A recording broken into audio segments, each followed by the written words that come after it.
Good morning, everyone, and welcome to day two, the final day of our Jamaica Observer Online Study Center workshop. And today we are going into another subject, another very important subject, and I can say a subject that is my favorite, English language. And we want to thank you all for coming on. We want to thank our parents, our teachers, and our students of all ages because, as we know, learning never stops. And today we have master teacher Mrs. Sonia Lee that is going to take us through this English language series. I'm your host, Shamar Watson, and we want to give a big thank you to our sponsors, that's Sagicor Jamaica, Tasty Limited, and Phase 3 Productions. So now we're going to hand over to Miss Lee as she takes us through the rest of this session.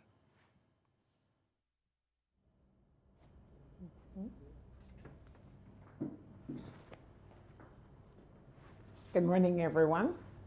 After such an illustrious introduction, I am trusting that we can get going, and I'm trusting that we'll use the time very, very well. As our moderator said that this is a session for English language. He said it's one of the important. I beg to differ. Yesterday you met Mr. Hilton. Well, today I want to let you know that the mere fact that we're talking speaks to you of our English language. So I'm glad you're on board, and we are going to be working for some time today in getting that one for English language. Behind me there's a board, and I put English and I left the rest of it. I therefore want to start at the very, very beginning to let you know that when we mark, apart from being a teacher and a marker and working as a consultant for this subject and being just a little bit older than you, I think I want to just share some of the experiences to make sure. But I might have to go back a little as we look at the year last year. Now, by this time, when you are looking, when you're joining with us, your SBA would have been completed. Don't bother tell me you didn't hand in your final draft yet. Your SBA should have been completed. All the group members would have submitted, and if your teachers have your SBA, it means that you're on your way already to be scoring that grade 1, because you know that 20% of that grade will speak to the fact that you have a grade 1 in English. So let's go. Now, parents, if you are watching, you know English is not the English you knew some time ago, because a few years ago, maybe 3 years ago, the syllabus was shifted, the manner in which English was done was changed, and now a student is not allowed to pass English language by himself or by herself because there's an SBA component. What? Yes, there's an SBA component, and the component is group work. Oh my God, and I don't like group work. Hush, never mind. You're going to have to learn to love it, and the group work will take care of your SBA. Now that group work will give you 45 marks. And of the 45, over 22 or 23 of those marks come from the group. You therefore need to make sure that you establish a good relationship with the group members. And as you know, you choose a common topic, and you have your individual, you have a common theme, and then you have your individual topic and you work on it. But that's water on the bridge by now, because as I said, that has gone in. The fact is, now, as I said, we would have gone back a little bit to 2020. What happened in 2020 is still happening now in terms of the COVID. But CSEC decides, say COVID or no COVID, them not giving an exam like they gave last year. So last year, because of the situation and the novelty of the situation, we had to resort to paper 1 and your SBA. This year, CSEC is coming with a vengeance. So all of you who are sitting this year will have paper 1 and paper 2 and the SBA. So you know that English is assessed by these 3 papers. The SBA would have contributed its 20%. Paper 1, those 60 multiple choice questions, are kind of giving you a little break from the multiple choice questions this morning, because you would have spent over a year working through that medium. The paper we are going to talk about largely is that paper 2, which is a section you really don't like because it's extended writing. Oh my God, miss, why maybe couldn't do it last year? Because if you did it last year, you would have been asked to do just the 60 multiple choice question. And you remember they sent for every SBA, so they looked at your reflections. That gave them an idea of how you would have done your extended writing. But I want to leave the SBA aside now, and I want to see, if you have not yet handed in your SBA, then very quickly fix it up and beg your teacher to take it, because it should have gone in already, because he or she will have to do the final moderating before that is sent in. So what we're looking at this morning is how are we going to pass the subject. Now let me just tell you this. If you took a break last year, and these now, it's not only for those of you in the classroom. I know, I'm aware, because I teach some adults too. There are some persons who are doing the exam and you are not in class. Well, you talk about SBA like that, miss, like we are not person. You are doing the third paper. And that third paper is also made up of the components that we have in the SBA. So you're kind of doing the SBA, except that you have to sit it. Now, some persons, unfortunately, didn't get English the first time they did it. They didn't get a grade 1, 2, or 3. Or some people got a grade 3 and decided that is not what they're going to live with. They are going in for the grade 1. But maybe your mistake. He said, no, miss, no. I do it more than 1 time. I do it 2 times. And those of you who do it 5 and 6 times, I couldn't talk about that. But I am repeating the exam, and miss, I really am frustrated because I'm repeating the exam and I'm getting the same grade 4 and so on. Well, maybe you are making the same mistakes. Maybe you are making the same mistakes. And one of the issues that we are going to have to correct is that although CSEC sends you a report to say which area you did well in, CSEC has not really told you the details. So you may have your section in the expression, you got a D for expression. It means that that D for expression, everywhere you worked in writing, that's your summary section, your expository section, your short story section, and your persuasive or argumentative section. All those 4 sections could have contributed to what they want to call the expression. No, miss, I CMD, me get it no matter what me do. The fact is, you may be just doing something wrong, and we need to look at it. So English is not a subject that you can say, all right, may get a grade 3, so me I go do it, and do no practice, but you are, well, fortunately you are at this workshop, and then you walk into the exam, you're going to feel, you're going to fail, because it means you're going in with the same issues. You have not fixed them, and so you are going in with them. So what you need to do to be focused on the subject is to look where you are assessed. Now, all of you are in school, and just about everybody who is doing the exam.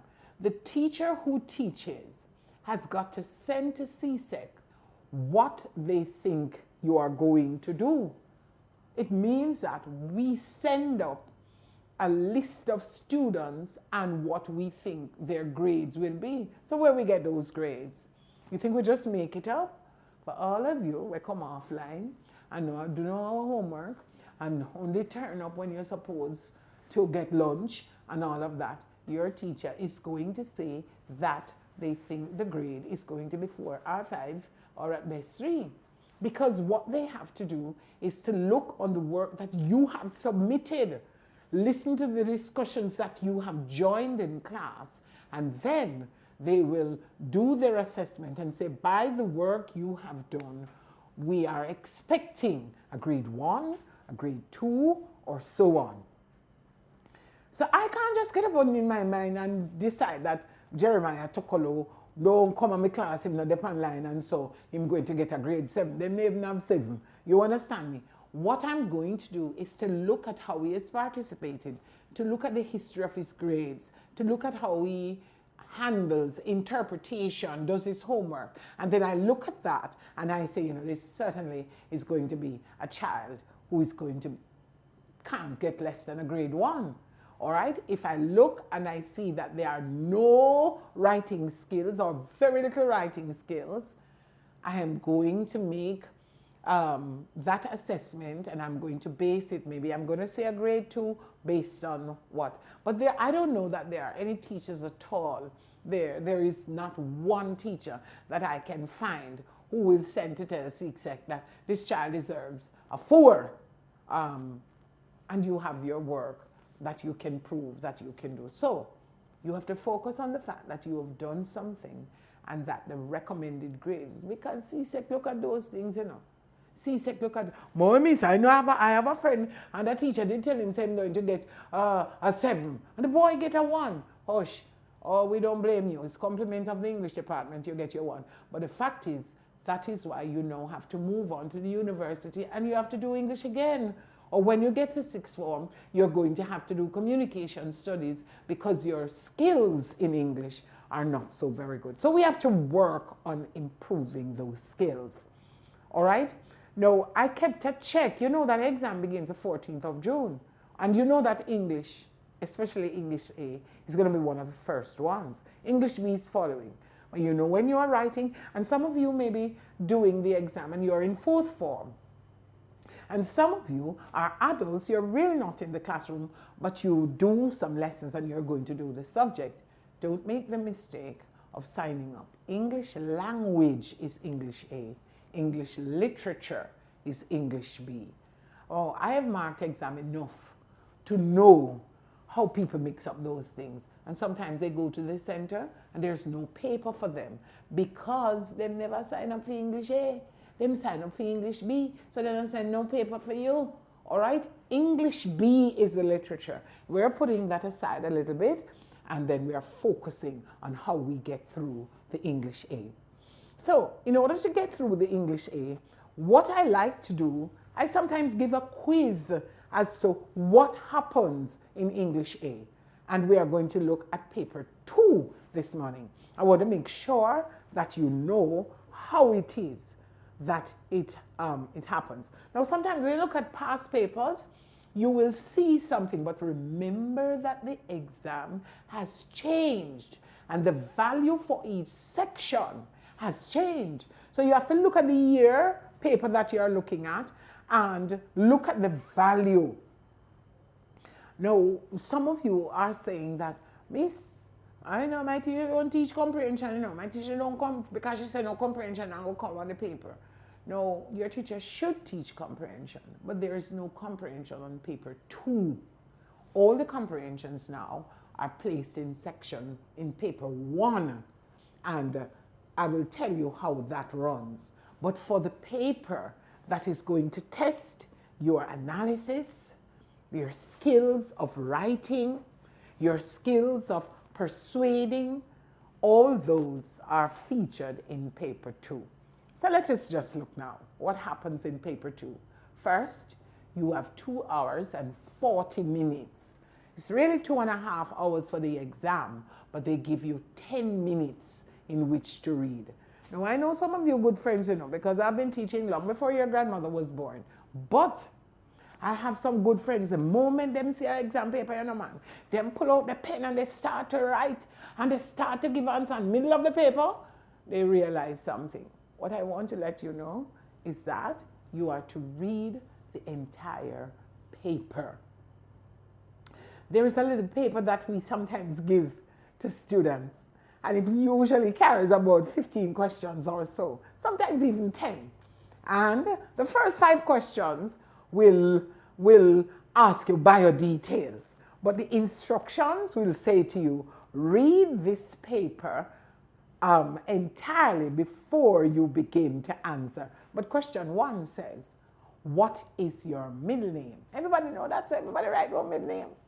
Question 2 says, give your gender. Question 3 will ask you something that is nominal and something that everybody knows. Question might go ahead and ask you, what is the color of the Jamaican flag? What is the motto? They might just ask you, who is the current prime minister? They might just ask you for the first line of the pledge. And you know all these things in answer. You're writing and you're writing. And then you get to question 19 or something like that. If it's 20 questions, they will say to you, do question 1 and no other question. That time everybody want one new sheet of paper because they never did the first instruction. Its instruction said, read all the questions before you begin. If you did read all through it, all you would do, I write your name and put on your pen, because that is what question 1 says. But CSEC is like that. They believe in giving instructions, and you follow the instructions in order to make sure you have maximized all your efforts and you are going to get the subject. So we need to be reading the instructions. So section 1, we have our summary skills section, and that now is 25 marks. Remember, we changed from 30 to 25 marks. Section 2 is that section where we always had 2 comprehensions, but that section is changed. There's no comprehension on paper 2. Paper 1 has the comprehensions. And what I'll do is that when I give you a rundown of paper 1, I'll tell you how the comprehensions are placed. Then, in the section where we normally have the comprehension, we now have a section that we call the expository section. That is a section in which they give you information. Sometimes you get 5 lines of information. Sometimes it runs into 6 lines or so. It gives you information and then it sets a question. Here is what the question will say. They want you to use a format. Either send an email, send a letter, make a report, write a memorandum, send an email. I said email already, but some form of writing where you use the information that you are given. And that is why it is called expository, because you're not supposed to make up anything. You're supposed to use the information that you were given and you are to write a document. They will tell you what the document is. Students, that section does not carry a word limit. And that is where a lot of students get into trouble, because they think because there's no word limit, they can just write a paragraph. We know that business letters are not long, but the fact is this section carries the most marks, 30 marks. So if it gives you 30 marks, students, trust me, we just did a summary with 120 words and got 25 marks for it. Section 3. 3 is the story writing section, and that is 400 to 450 words, and you only get 25 marks for that. So how you want to write 1 paragraph for the expository section and get 30 marks?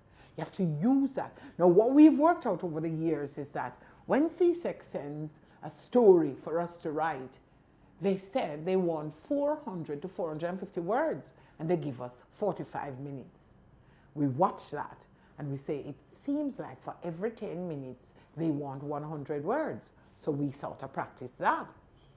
Now to reinforce that, when we get to section 4, section D, they want persuasive writing or argumentative. And they want 250 to 300 words. And they give us 30 minutes. Seems to me like 30 is 1/10 of 300. So on the same paper, 450 words, 45 minutes. Next paper, 250 to 300, 30 minutes. Then the section that they give you without word limit for 30 marks, for 30 minutes, seems like we are to come to close to 300. One of the tips that we give to you is that you try to answer everything they ask And when you answer everything they ask, you should be near 250 words minimum. You should be near that. Now, because it's expository, we don't expect you to create information that they don't give you. They give you details. And sometimes you have to wonder, why?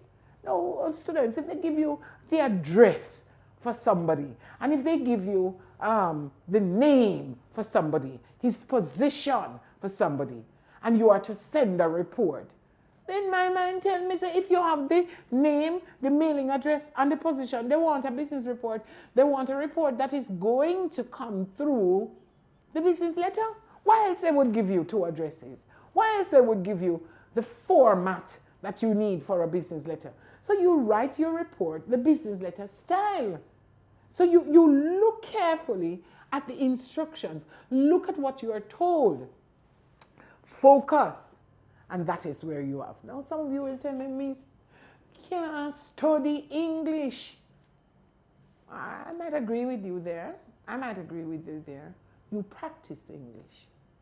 And some of the times, I have to warn you that you don't practice some of the exercises that are online and are American. You have to switch your computer to the fact that you're looking at English. American English is different from the English that you do. You remember how you spell color? You spell color C-O-L-O-U-R. The American English does not do that. And that is just one little bit of example. You know that there are some rules, they tend to be reactive in their English. And those of you who are doing SAT, you will understand what I mean, because you will find that the conventions are different.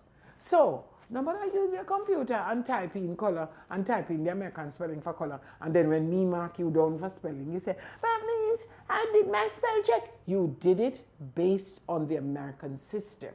You need to look at the British system. That's where our English comes from. And so so when you are practicing and you know that spelling can come on paper 1 of English and you have no error, and then the instructions on paper 1 says, check for spelling errors. And you see neighbor and you put no error. Neighbor spell wrong. It is only like that because you're using an American system on your computer, so it does not recognize the spelling error. So you have to know that. You have to practice that. You have to make sure that what you're doing. You know, last night I listened to the news. And while I listened to the news, I said, you know, I could send all of you students to listen to the news and identify grammar errors. It would help you in paper 1. But the fact is, you have to be able to recognize when they go wrong. When I was growing up, and that was just the other day, so don't bother come say nothing, right? When I was growing up, if they made a grammar error, they would stop and they would apologize. Well, it's a new thing now, and it's not COVID caused it, because they've been doing it. So no matter what grammar errors are made, nobody says anything. So I wonder sometimes if they know. Now, the fact is that you who are listening, you hear it and you keep thinking it is right. So when you see it in the exam, you don't think anything is wrong. All right? When you have the subjunctive case and you says, if he was here, it's wrong. If you're going to use if any at all, you have to follow up with a plural verb. If he were here. And yet you do it in the foreign language, you know. You just don't think that it belongs to English. Those are some of the things we check you for in your continuous writing as well as in your multiple choice. Understand also that sometimes when some of you are doing an extended piece of writing and you go upon you go check, you take a nice piece, you read a story, man, and it's online, you get it, but you're not teaching on whatever something because, yeah. Once we get the story, we fix it on Grammarly. And Grammarly just send us where you got it. It tells us plagiarism in abundance. It identifies every spelling error. So you have to try now to do the exam on your own. Come offline and write it. You have to try because CXC is not going to give you. They are putting in every protocol for you to do the exam. At a popular school the other day, I went to do an exam, a face-to-face exam, when we could. You know, that we've been put on hold now. And we use a huge auditorium. And all the persons sat, observed their physical distance, wearing their mask and so on. You know, every minute we have to give a little mask break, but that was scheduled so that they breathe and put it back on. And the persons who were doing that exam, they had a hard time. They had to now remember that you're writing with your hand. You're going 2.5 hours. You have 10 minutes for checking. You are answering the question you are asked. You're not telling us what you know. You are sitting up properly. You're not at home anymore. So these are some of the things you've got to have to do, and you're going to have to make sure that you are back in the mode for exams. This situation of having classes online can give you a false impression of the exam that you're about to do. Try to remember that we are going to have to come out and we are going to have to face it. Now, normally, over the years, what would happen for the exam is that if you were given, no, you must have your timetable, and your timetable will have your ID number, it will have your center. But let us say that you are registered in a center. All right, let's say Observer they have a high school and an exam center. And so you are registered here to do the exam. If your timetable shows Observer Exam Center, and that's where you are to do it, but you come from Stony Hill, and when you were coming down, it started to rain, cats and dogs, started to rain, and then this big truck broke down in the way, and you can't pass. And your exam starts at 9. No student is allowed to pick up the exam half an hour after it has begun. So you start make a big fret. But when you are looking on, you realize on your way from Stony Hill that, let me see, Immaculate Conception High, you can see it, and you can come off of where you are and walk and go there. You can walk and go right over there, and you can bring your timetable and let them know that you are registered for the exam at another center, but the road has become impassable, and so you can't go. They have to give you the exam. They have to allow you to sit the exam there. So if there is an emergency, but no matter things say, if you wake up late, that's an emergency, you know, them now go make you go on to your son. But the fact is, if there's an emergency, if there's a case where you can't get to the center, you can walk into any CSEC center, present your ID, and especially like it's English language, every center does English, every center, and they will allow you to do the exam, all right? That is, if you miss the exam because you are an hour late, that is your fault. Keep CSEC not giving you over, all right? But if there's a problem and there's a school nearby, you can go over and get it done. Now, this is a new normal that we are in, and some of the protocols that we would normally observe as we prepare for the exam, some of those you might think are different.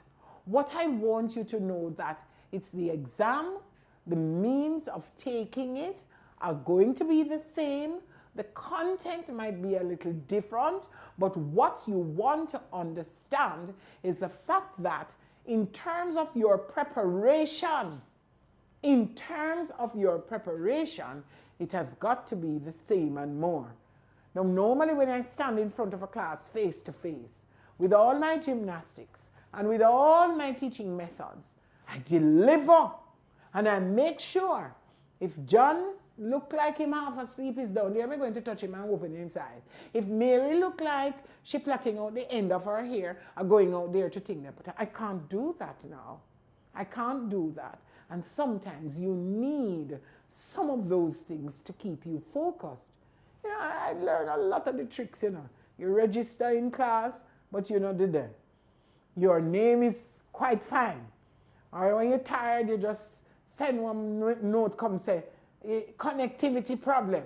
I have learned because I work with a number of you. But for your good, I would suggest that you stay focused. How do I do that, Miss? It is so difficult. Yes, I know.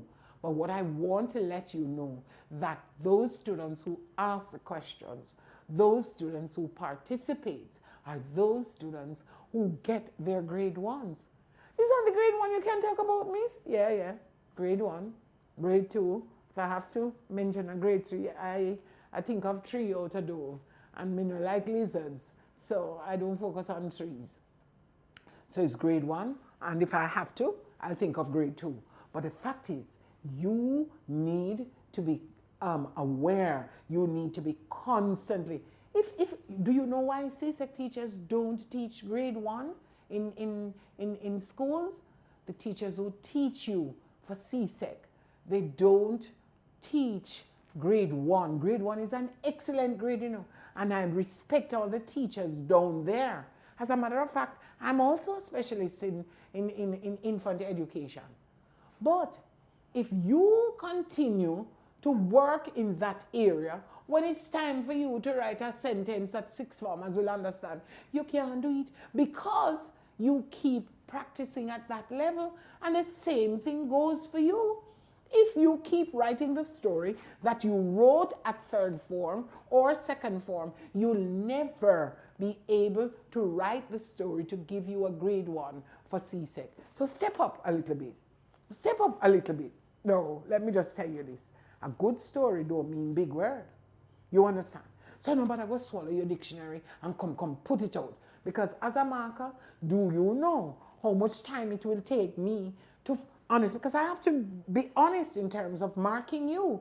I have to be honest. So what will happen is that I know so the word not fit the context. But I have to go look if since you go in the exam, then write one new dictionary and you now know a word that I don't know and it's fitting your context. So loading up your sentences with a number of big words don't help at all. All right? Let your ideas flow. Let your ideas flow. I want to let you know that you have to do a 5 minutes. Well, you know that already. You had to do a 5 minutes presentation in speaking English. When you did your oral presentation, you were not supposed to use any patois, you know. You were not supposed to use Jamaican Creole. You were supposed to use standard English. Why do you think they do that? It's because they are now saying, they have been saying that although students can write the English, they cannot speak the English. And so when they move on to the university, they have problems in writing. Therefore, you can't write your story in a patois. You can't. What you're allowed to do, if you use dialogue, you can allow one of your characters to use the dialogue. But understand this, students. There are, what we have in Com Studies, we call it the continuum of language. You have acrylate, that is nearest standard English. You have mesolec, that is midway, you know, and you have basilec. You can't write basilec for some people can't read it. It's people, it's not computer mark, you're extended writing now. It's people like me. You understand? So when I get a paper that comes from Trinidad and they use their dialect, I have to be able to read the dialect and to be able to award the marks. When we used to mark face-to-face, because now we're marking online, as you know. When we used to mark face-to-face, all I did was to hold up my head and ask the other markers, any Trinidadian marker, can you tell me what does this mean in your Creole? No, students, if you are Jamaican students, those of you who are online and Jamaican, if you are writing in the Jamaican Creole, and it's another marker from another territory who is marking that, and you have the basilec, how under God's heaven they're going to give you a mark for that? If you are going to use dialogue, then you can use the mesolec, which means that we can recognize it. It's not standard English, but it is recognizable. But if you draw upon the Jamaican Creole and you use the Jamaican Creole in a way that you have to illustrate the stimulus that you got from CSEC, if we don't understand it, we don't understand it. And you know that we have some words in the Jamaican Creole. When it look like anything at all, it don't mean anything it looks like. So you have to be careful in terms of how you use the language, how you get the idea across. So dialogue is good, but you have to make sure that the language is recognizable. Also, that you need to remember, once you start to write and you put in dialogue, what you have done is to impose on yourself a marking system, because now you have to punctuate it. Remember, every time somebody speaks, that's a brand new paragraph. Every time somebody responds, that's a brand new paragraph. How do you indicate the paragraphs? You indent and you use your open and your close quotation mark. No, if you are going to use dialogue and fill up one page, that's almost 250 words out of the 400 that you must do. We want to see the story. So, although the dialogue is good, because your story writing is not a report, you have to make things happen in your story. You don't tell me that there was a car crash. No, man. You say the car came around the corner, careened over the edge, the driver twisted the steering left and right, but it seemed to be in no avail. Within seconds, it turned into, as of its own volition, it turned into the wall and it made a greeting there. You see, that is the difference. I'm never give you a mark for all of that because you made it happen. When you say to me that the car crashed in the wall, you don't get nothing. From me to follow you, you don't get anything. You finish the story. But if you create it, if you let it happen, then when you have your speakers, you move away from your margin, you open your quotation mark, you close it when the person speaks, then you move on. Somebody answers, don't put it in the same line. Go to another line and get it done.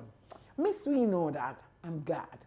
I'm glad because many of the problems we have in marking that section, your 450 words, we have to go through and find out when you make somebody talk, when you make somebody respond. It's a lot of work and you lose marks. Did I say you lose marks? Of course you do. When we mark those things, we mark them on the content, that is what you have in there. We mark them on the organization, that is how you put it. You can't make the car crash up a paragraph 1 and then down at paragraph 4. You tell me who and who are in the car and what they were doing when it crashed. Tell me that first and then crash the car down at paragraph 4. So your organization.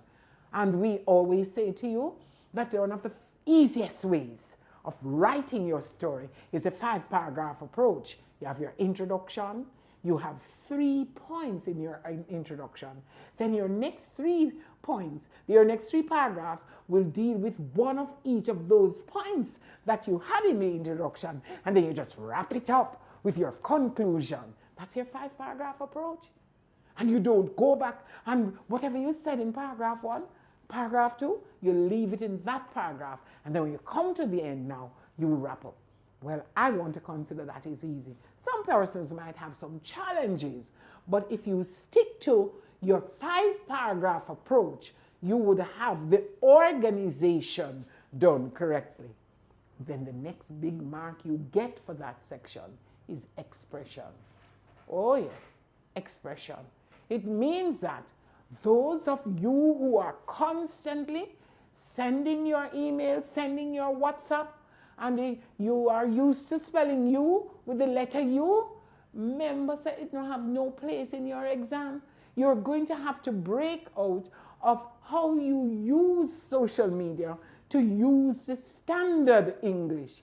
You're going to have to remember that tomorrow have O and W and R. It's not T and M and whatever way you shorten it. You've got to remember. And then when your brain starts sticking and you're writing fast, you have got to remember to write out the word. Those are some of the things that you need to know, that you need to remember in going in. There are so many areas that we need to encourage you to stick to. There are so many areas that we want to make sure You know that your papers are scanned. The papers used to go to Britain. I don't know that they've made any changes. But once you do your exam, they are uploaded, they are scanned. Now you see those margins on the page? I want to let you know that you are to write within the margin, because when it's scanned, it's only the things within the margin that is sent.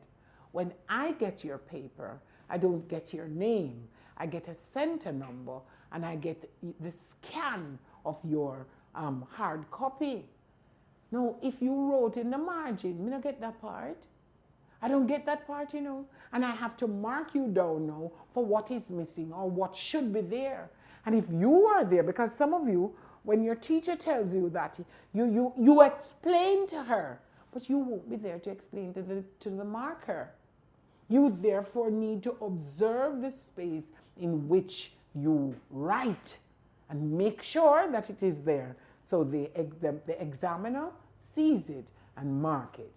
Now, as I'm on marking, some of you are going to have to do an emergency writing course before June 14, because me don't know any crap where I've told will look like some people's writing.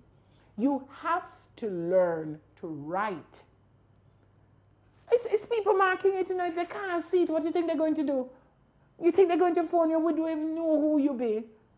So you have to, all the gentlemen, all the ladies who have not formed your letters correctly, sometimes after you mark 450 words, you finally at the end of that paragraph recognize that, hey, is that E that student was writing all along? It means we have to go straight back up top and take out the spelling error that we had put in. Because as far as we are concerned, it's another letter and it spells wrong. So we have to go back. I want to encourage you to see how best you can write. And I know that as teachers, we tell you that you have to write in cursive or join up. But if we can't read it, you take my advice and you tell your teacher that is Mrs. Lee told you that.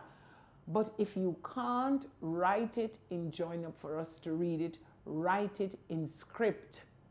As long as we can read it, write it in script, because your exam is at risk. Write it neatly. Now, let us say that you answered section B. All right, you answered section B. And when you answered section B, you never like section B at all. Never like how you answer it. And so you draw your pen through it. Students, if you didn't get a chance to do section B again, all right, you see the time is going, it's only 2.5 hours and the time is going. If you did not get a chance to do it, we have to look at section B and wish it well. We can't touch it. As long as you draw a line through it, it means it's tabooed. When they go through, whatever, we give marks. So let us say that you skipped section 4, you never do it at all. We have to write down no response. All right? So we usually use the terms NR and we say no response. You didn't answer that section. We can't put that on a section that you crossed out. If you crossed it out, we have to leave it as you have deleted it. So, if you're not sure that you can get to do it, as a matter of fact, if you can write it first, do that before you cross it out. Because if you cross it out and you don't get to write it, even though it's on the page and we can see it, we have to leave it there. We can't do it. All right? Now, here's one way that you punish yourself. You have some people always want to write over. You know that we run this exam for years, having people try it, and then we give you the time. It's not that somebody just come and say, all right, let me give them 2 hours because me like them. No, the method was tested and tried. And so, and that's why we give you a student who will write 450 words in 40 minutes. That student is given the mark. You will write 450 words, or you write 250 words, you have a great story. But we take away your marks because you are expected to do 450 in the given time. Now, given 2 hours more, you perhaps could have come up with the 450, but you don't have 2 hours more. And for that reason, we say to you, just go in there, read all your questions. Every question on section 1 is on section 2 is compulsory. Your summary is compulsory. Your expository is compulsory. Your story, you may get a pictorial that is a simulus, or you may get one. You choose one there. And then your persuasive, 1 question only, and that is compulsory. So what I want you to understand, she has spent so much time at that, because if you don't get it right, you would have failed the exam. Now sometimes we make it up on a paper where a student writes 2 essays. You can imagine? 2 stories. You know what happens when he writes the 2 stories, or when she writes the 2 stories? She doesn't get a chance to do the final section. So you punish yourself, because if you do 2 stories and they're perfect, you can only get 25 marks. There's another 25 marks that you should have gotten, but you didn't get to that section because you write the story 2 times. Then guess what happened? We have to read both stories and give you the better one. Yeah? We have to choose from the 2 you have. But you punish yourself already by losing the 25 marks for the section that should have come next that you should have written. So that is how you look at it. You make sure that you go through, turn your exam paper, turn it. At the end of each paper that you are supposed to do, it says, please turn over. At the end of each page, it says, please turn over. When the exam is finished, it says, end of paper. Until you see end of paper, keep turning. You know how many people come out of exam and leave 1 section undone? It's 4 sections, you must know that. Your paper 2 will tell you that it has all the front is loaded with instruction. You have to read. And if you're preparing for the exam, you know what to expect. Nothing has changed. 4 sections. A, B, C, and D, 1, 2, 3, 4. You find them. And when you finish, when you get to the last portion, it says end of paper. Not up till you reach that section.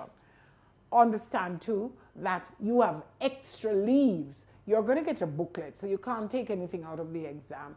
And it will tell you extra paper needed. When you use the extra paper, you write on it, question 1 continued, or section 2 continued. You have enough paper in that booklet where you can continue anything you want on a brand new page. So if you're continuing with your summary, and you shouldn't, because we give you a little box in which to write your points, and then another one for you to write out the thing. But let us say that you are brilliant and you are Shakespeare and you can use a whole heap of words. When you get to the extra paper, indicate what question you are doing on that sheet of paper, so that we'll search the booklet, and we will find. We're reading a story and we just come to an abrupt halt. So we say, this student have a good story going, and then you carry it, go put roll on the back, pass all 3-4 pages. And sometimes students do that. We have to find it. Make sure that you number it. All right? Going to be asking if we have any queries in the chat that we look, and we make sure that we can answer those too. But I want to be able to look at, to see how it is that you access that. All right? So we will be looking. I want to look very, very quickly at section 1 summary. Just a brief thing on summary. Please make a note of that. I know you have a booklet. I'm going to take that on in the in the second sessions we come up, but I want to be able to look. Remember, there was no section 2, no paper 2 last year. We're going to have to make sure that we are getting on. All right? We are going to have to make sure. So, the first thing that you will see in your booklet, apart from putting all your information in, when you open, the exam begins with a summary. The exam begins with a summary. I'm going to just put something on the board here. I just want for you to remember. I'm going to use the word summary as an acronym, and I want you to remember this as you face the exam, okay? I want for you to remember how you do the summary. I'm going to start perhaps the middle of the board. We spell summary with a S, then a U, we have M, we have another M. Can go down to the bottom. Don't look like my book going to hold everything. So we have summary, S-U-M-M-A. Going over the next side, then I have a R, and then I have a Y. So if I'm using the letters of the summary, this is how you make sure that you have the right thing. Now understand that it's 120 words. Nothing has changed from the requirement in the writing of the summary. They're always going to ask you, for the time being, 120 words. If you write 124 words, they stop reading at 120. It's very, very serious when it comes to the word limit in the summary. 101 words, 121 words, you might get away with that. But nothing that comes after the numbers that you're supposed to have is given any credit. So if the last sentence was not, was a way for you to wrap up the thing, you get no marks or conclusion. Try to stick to the word limit. So, S for summary. I'm going to remove my subject so that I can use up that section of the board some more. Okay? So, just for convenience, my S says stick to word limit. And you know the things that will prevent us. No repetition, no direct speech, no figurative language, no repeat of figures. You know all those things that you need to avoid. Using one word for 3 words, you're trying your best to stick to the word limit. Then, you say to me, but miss, glad so we don't have no comprehension for go answer no question. Yeah? You need that skill because the U says you must understand the original passage. So understand, you see, if you don't understand the passage, you can't shorten it. So understand the original passage. Okay? Now if you're going to tell me the story of Little Red Riding Hood and you don't know the details and you don't know that a wolf meet her, you don't know she was going to her grandmother's house, you don't know how to shorten your summary. And the fact is, if you just leave out some because you don't know that part, it is going to show in the summary. So understand the original, and usually the passage that they send is factual, it's expository. So read and see if you understand it. And when you understand, you will know not to put in anything that is repetitive and so on. All right? Then my first M is going to tell you the key factor for the summary. Main ideas only. Main ideas only. All right. We don't want any supporting details. We don't want you to retell the summary.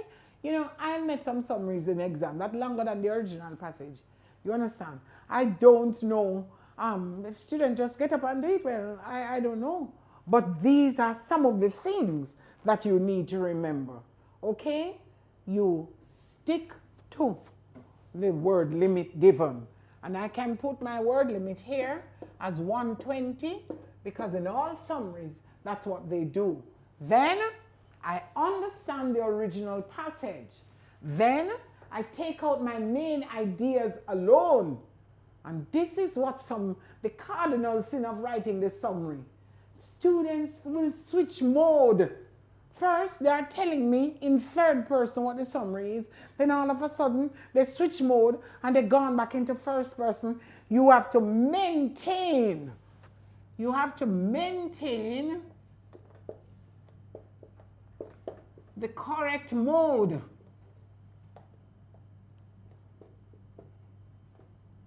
Now, what do I mean by that? Sometimes when you read a summary, a student will say, the writer in this passage speaks about the importance of speaking a foreign language. There was a summary the other day on being, on the wisdom of learning a foreign language, a second language, all right? So some students will begin with reporting generally. Then when they get down in the passage, they will just switch and don't bother tell you that is the writer who is saying it. They're just talking naturally. You have to stick to the correct mode. And by the way, you must remember, say, it's only one paragraph. Summary cannot be written in 2 paragraphs. It names summary. All the things that you have gotten in the original piece will speak to 1 paragraph. All right? So, what are we going to be doing with my R? I'm going to take, oh, I have an A, I'm coming. Only relevant material. Only relevant material. So don't bother put anything that is extra. Don't bother with it. Don't put anything that is extra. And then you have to remember that you speak in your own words as far as possible. Remember, when you take up the words like that, we charge you for something called lifting. It means that you took out some words that you could easily have replaced. I remember a summary, they were writing about a Chinese woman whose husband had died, and after he died, she was still very young, and a number of the men wanted to marry her. And in the passage, it said, the lady's name was Ma Moon Peng, and it says, Ma Moon Peng was still in the spring of her youth. Do you know that students write that back? Still in the spring of her youth? So we had to take down the fact that we assume you didn't know what it meant. She was still young, that's what you have to do. We don't walk around talking about, I'm still in the spring of my youth. No, we say I'm still young. And that's true for me too, let me just tell you, okay? So you have to find how to put in your own words, how to make sure to let the examiner know, I understand this, I've got this. I'm not borrowing your words, because when you borrow the words that you can use, we charge you for lifting. That's we take out the marks because you lifted. All right? And then why? As I said, your own words.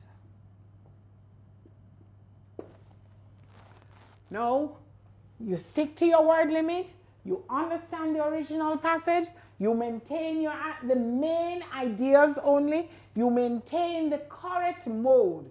And for your A, you add all the main points. Add all your main points in that order. All right?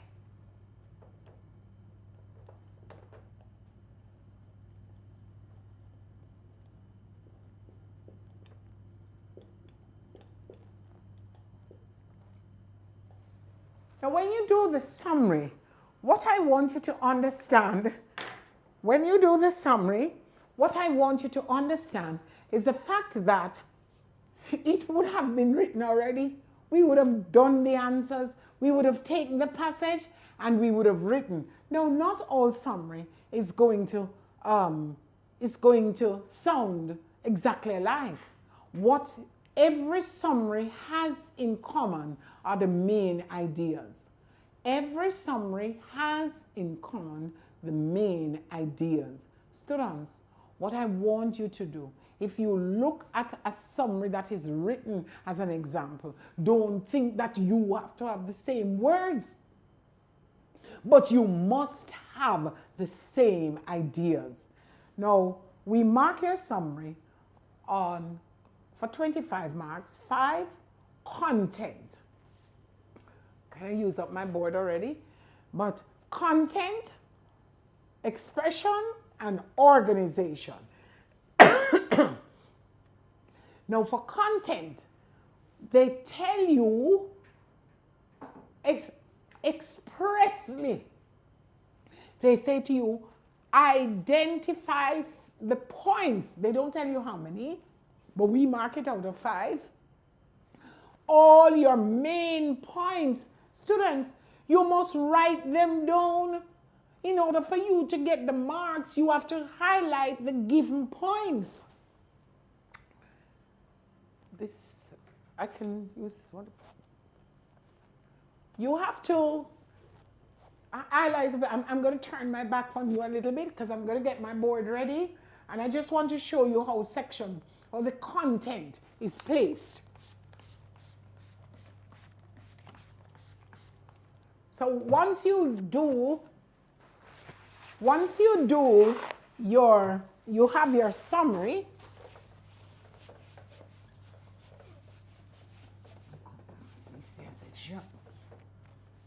You know that it is continuous writing. You also know that it is one paragraph.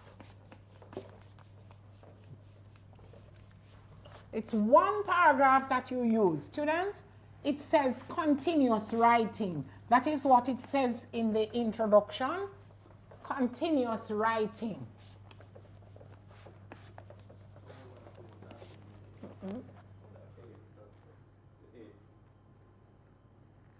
What that I just want to add. We're going to answer, or I have to answer them, or we're going to put in the chat. Okay. Add all main ideas. All right, so now I just want to correct what is a common error. All right, students, just start writing the summary. Students, if you start writing the summaries like that, you are going to get 10 marks for expression and 10 marks for organization. Your 5 marks for the content will not be there. So for content, you list the points, 1, and you put whatever that point is. Then 2, you put that and you write down the points. Then 3, you write down the points. 4, and I would say to you students, try to get 5, all right? Don't repeat it. You can take them out of the passage and put them like that, or you can start from then and put them in your own words. Now the 5 points that you are going to get are the 5 points.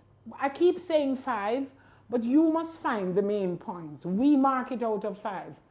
They are a part of the body of the summary.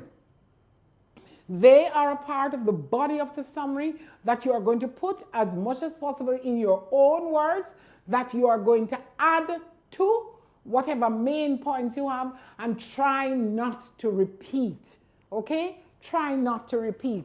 Now on a separate section, you have the content listed. The content is listed on a separate section, and then you move into your summary. Your summary, 1 paragraph. I cannot say that often enough, because students lose marks for organization when they try to put what they are writing in response to the summary, they try to put that in terms of different paragraphs. What you were required to do in the summary was you were required to take all the main points from the different paragraphs, and then you were to put it in one piece of writing, and then you finish.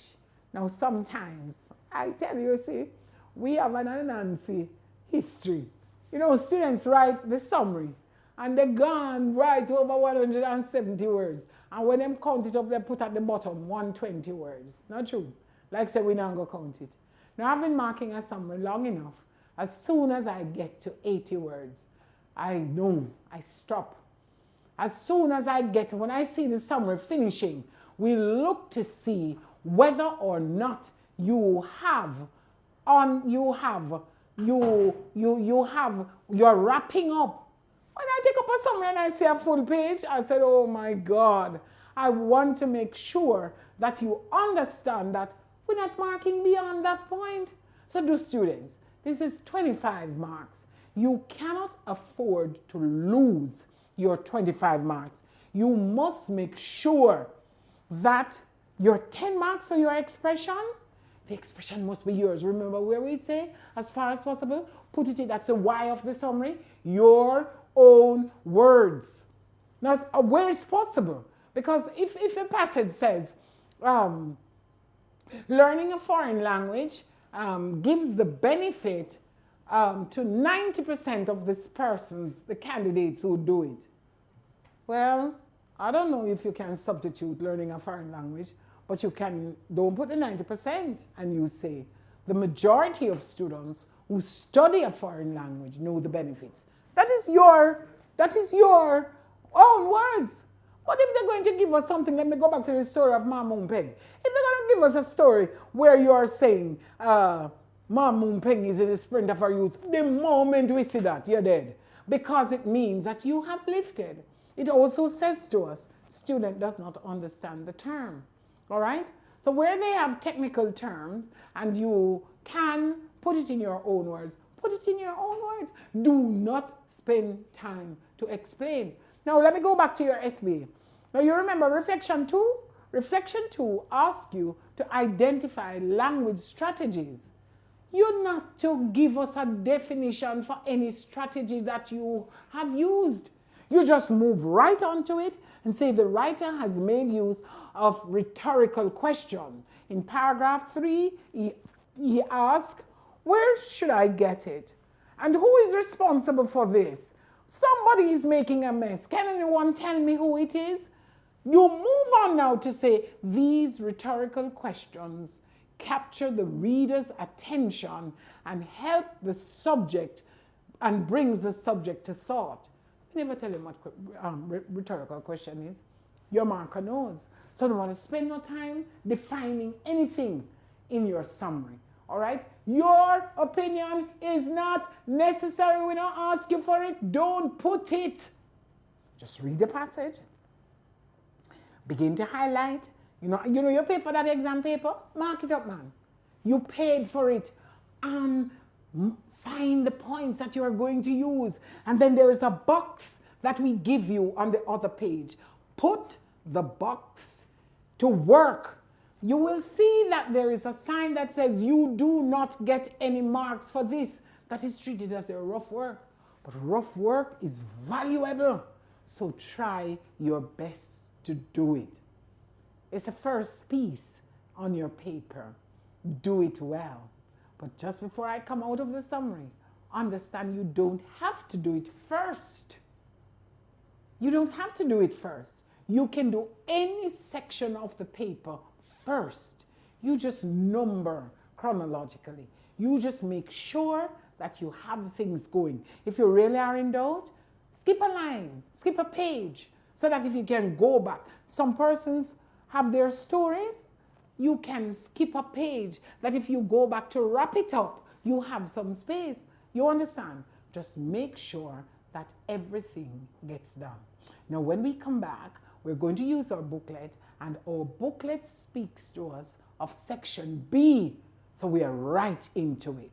All right? We're going to make sure that you understand how is it that you get a grade 1 for this subject. So until I join you again, I'm going to take a break now and you stay tuned as we continue. Just a little girl, but I have big dreams. And one day, all my dreams are going to come true. That's why I'm glad Mommy opened a Sagicor Bank Star Savers account for me. It's the best gift she could ever give me. Because one day I won't be little anymore. And my small savings are going to grow big. I even got my own debit card. Give your child a gift that will grow. Open a Sagicor Bank Star Savers account today.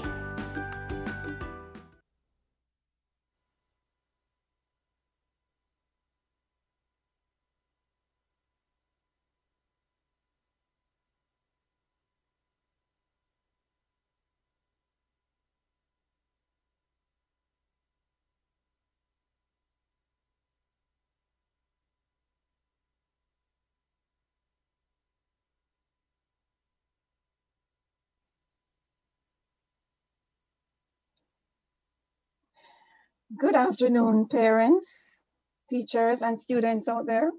Welcome to this section of the Jamaica Observer Lecture Series. My name is Laurel Webster, and I'm a branch manager at Sagicor Bank. And today I'm going to talk to you all about savings. Parents, I'm sure you'll agree with me that savings is very important. And the old adage that says saving for a rainy day still is relevant for us today. And saving really leads to us building wealth in the future. And what better way to start saving but with our young children? And so today I'm going to talk to you specifically about one of our products here at Sagicor Bank, which is our Star Savers account. Now, Star Savers Savings account was specifically designed for our young children up to adolescents, so that's from 0 to 17 years old. And that's really to teach you guys how to save. So parents and guardians, you can open those accounts for your children or your wards with a minimum of 200 Jamaican dollars. Pretty small, right? But I mean, every mickle makes a muckle, as our own Jamaican saying goes. Now, what do you need to open these accounts? So parents or guardians, you need your ID, that's any government issued ID, your TRN, your proof of address, which could be a utility bill. If you have your national ID or your voter's ID, we use that as well for your proof of address. Or if you have maybe a statement from another bank, and you need your proof of source of funds. So that would be your last pay slip or your job letter. And you need also to present the birth certificate for your children or ward and the information for 2 references. So you don't have to take in the reference letters, you just need to have the information for the 2 references and we will verify those. So that would be the reference, the name of the reference, their address, and their telephone number. And as I said before, the savings, you start with a minimum of $200. Now you may ask if you will have access to maybe getting a debit card where you can use the ABM machines. So what we do is up to 12 years old, you will not be allowed to use a debit card. Well, once your ward or your child reaches the age of 12, then parents, you can apply for that debit card for their account. Because remember now, once you're under 18, you're not able to have access to a debit card because you have not reached the age of 18 yet where you can sign a contract. And so the parents, you can now apply for the debit card where you'll have access to those accounts. Now, one of the benefits of the savings account is that there are no monthly fees and there's no fees to deposit. So once you start the account with your $200 each month, or whenever you plan on saving, you can add your little money when you get paid. You say, okay, I'm going to set this aside for my child or my ward, and you save for them so that at least when they start maybe going to college or for any eventuality in the future. They'll have their little start savings that they can launch out with. They start working now and say, oh, mama, papa had actually opened a savings account for me. Now I can build on that for my future endeavors or my future accomplishment, anything that I want to save towards in the future. And as I said before, parents, you would need your ID, your TRN, your proof of address, and your proof of earnings. And what you need for your ward or your child is their birth certificate. You can own these accounts by going into the branches, or you can go online at sagicor.com to start the application in opening these accounts for your children. Not more than ever, we have to teach our children to save. And I know that there are challenging times now, especially as we're actually going through a pandemic and funds are short. We have so many other things that we need to take care of. Parents may be earning less, but as I said before, every mickle makes a muckle. And we have to teach our children to save for a rainy day or to save toward what we need to achieve in the future. And that's the reason we're starting with a minimum of $200, which, I mean, even the child can save from their lunch money. So a lot of kids are now, school is out, so we're learning from home. They may get their, you may give them a little something to put aside, put it towards saving, because you're not really spending that much now. So, take that little bit that you would actually have for your lunch money or, for your bus fare or your taxi fare that you're not using now, and put it in the account and save up.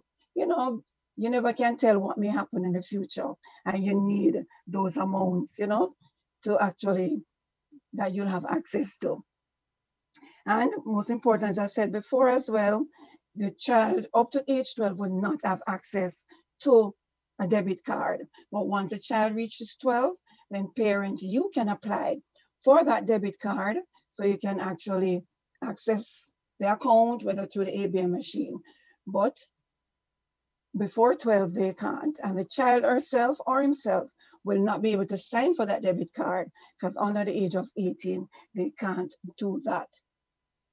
So that's our Star Savers account, specifically designed for our children in mind, and also for you parents, so you can say, okay, let me start saving for my baby from birth right up to age 17.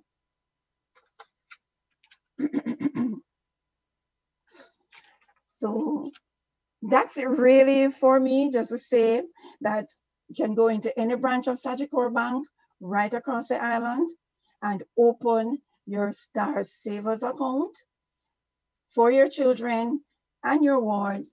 We look forward to seeing you. We look forward to serving you. And just to say to you guys, be safe out there, follow the protocols, remember to save for a rainy day.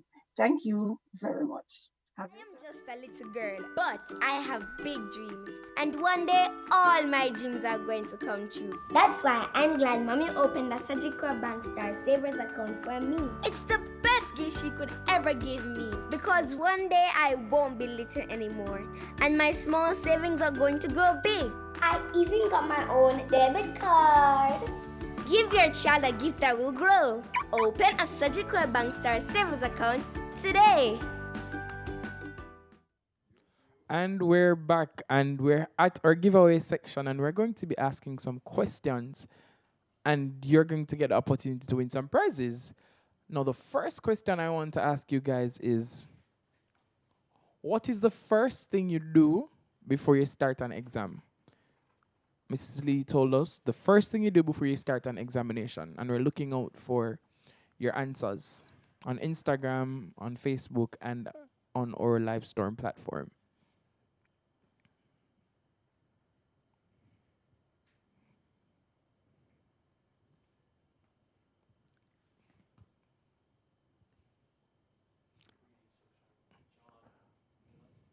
So, Mr. Miller got the answer correct. Read the instructions.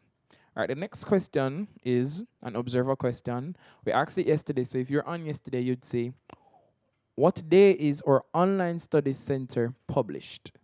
That's what day is our online study center published.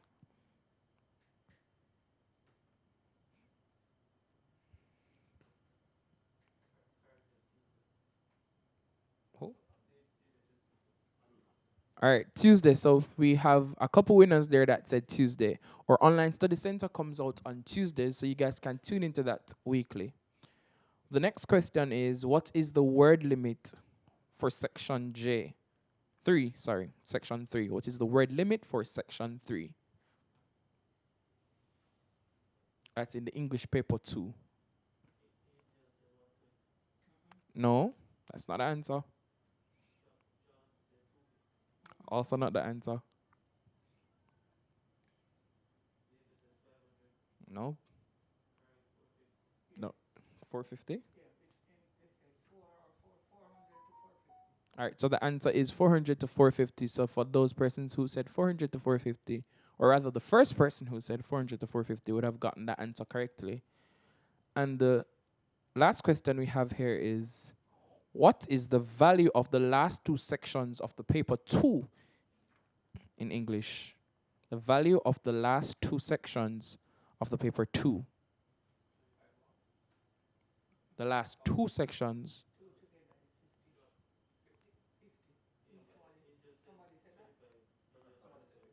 So the answer is 50. Shamar? Yes, always the Shamars. So Shamar got the answer correctly. So those are our questions for now. We're going to have some more questions at the end of the second part of the presentation to give you guys a chance to win more. Until then, don't forget to like, comment, share, subscribe to our YouTube channel, that's Observer Clips, and follow us on all social media platforms at Jamaica Observer. And we again take the time out to thank our sponsors, Sagicor Jamaica, Tasty Limited, and Phase 3 Productions. We now hand over to Mrs. Lee so she can continue her presentation.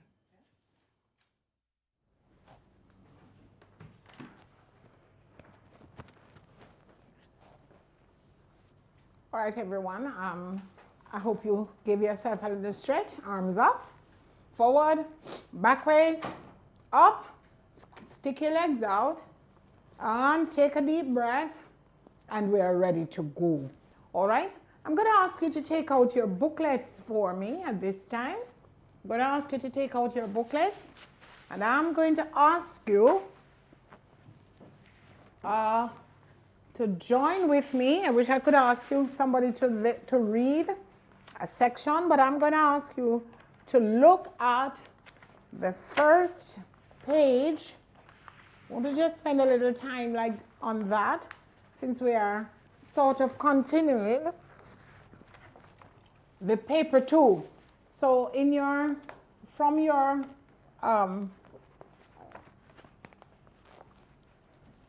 it says that if you are looking at the section, it says a quarterly business meeting of Food and Factory Association was held the 26th of January 2019 at St. Francis Hall at Belize University. The meeting lasted 2 hours, after which refreshment was served. Now, Dr. Philip Douglas, the current president, resigned as a result of poor health, and nominations were taken for candidates for the position. Now, a check of $35,000 was handed over to a representative of House of the Indigent. And then you are asked to write the minutes for that meeting. Before I get into what they are marking you for, I want to remind you that this section, Section B, is what we call the expository section. And this section gives you information and asks you to put it in a particular format. Now, they want for this format a business, a meeting, a minutes that was held. Now, what is called the minutes of any meeting? It's the record of whatever happens in a meeting, all right? And it's called minutes because it's detailed. You basically go minute by minute, and then you use your summary skills and you record what happens. Now, what I want you to understand is that you're given 30 marks for this section. I want to show you how the 30 marks are broken down. You have C for content, but we normally just put on your paper CEO. So for content, we give you 10 marks. For E, that is expression. And our expression for this one is 10 marks. And then finally, we have O, and it's our organization, and we have 10 marks. So each section, this paper is divided, the total marks are 30 as you would do.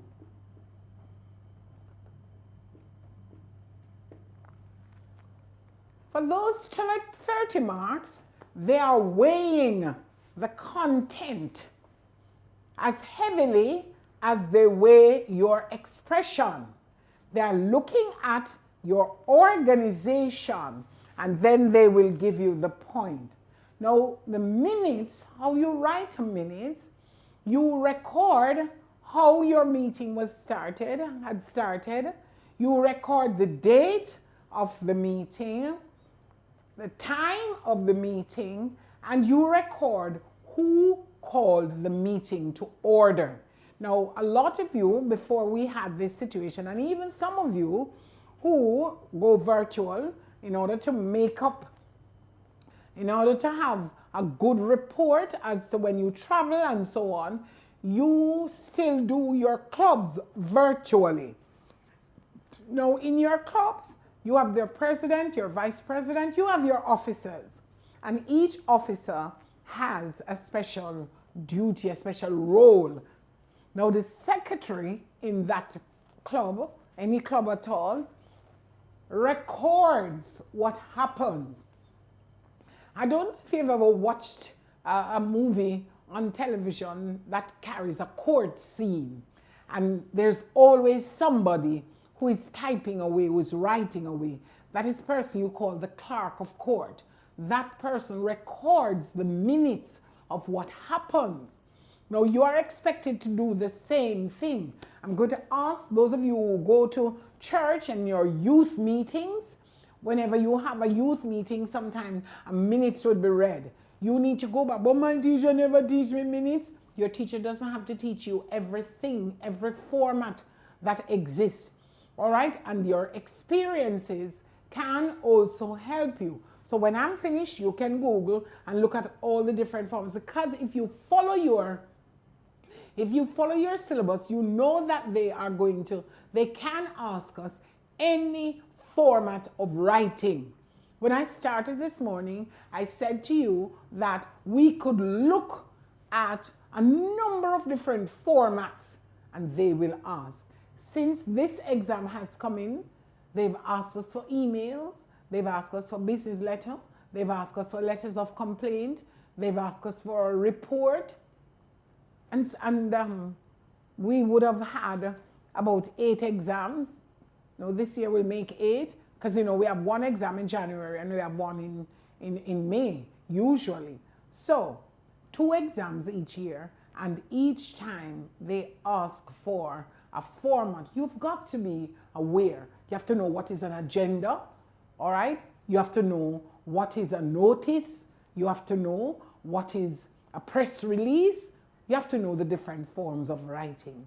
This question asked you for the meeting. So basically, your meeting is going to say that your minutes would start with something like, the meeting of the Food and Factory Association was held on January 26, 2019 at the St. Francis Hall of the Belize University. Then you can say, the meeting was called to order by, and you give the president a name because you have the president name or so. And if the meeting lasted 2 hours, then you choose a time, but when you say the meeting came to an end or the meeting was adjourned, you must make sure it says only 2 hours of activity that go on. All right?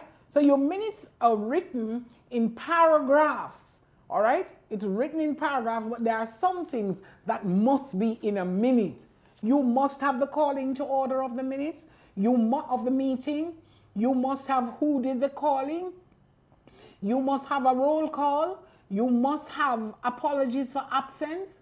You must, well, they basically give us an idea of the agenda that was in the meeting.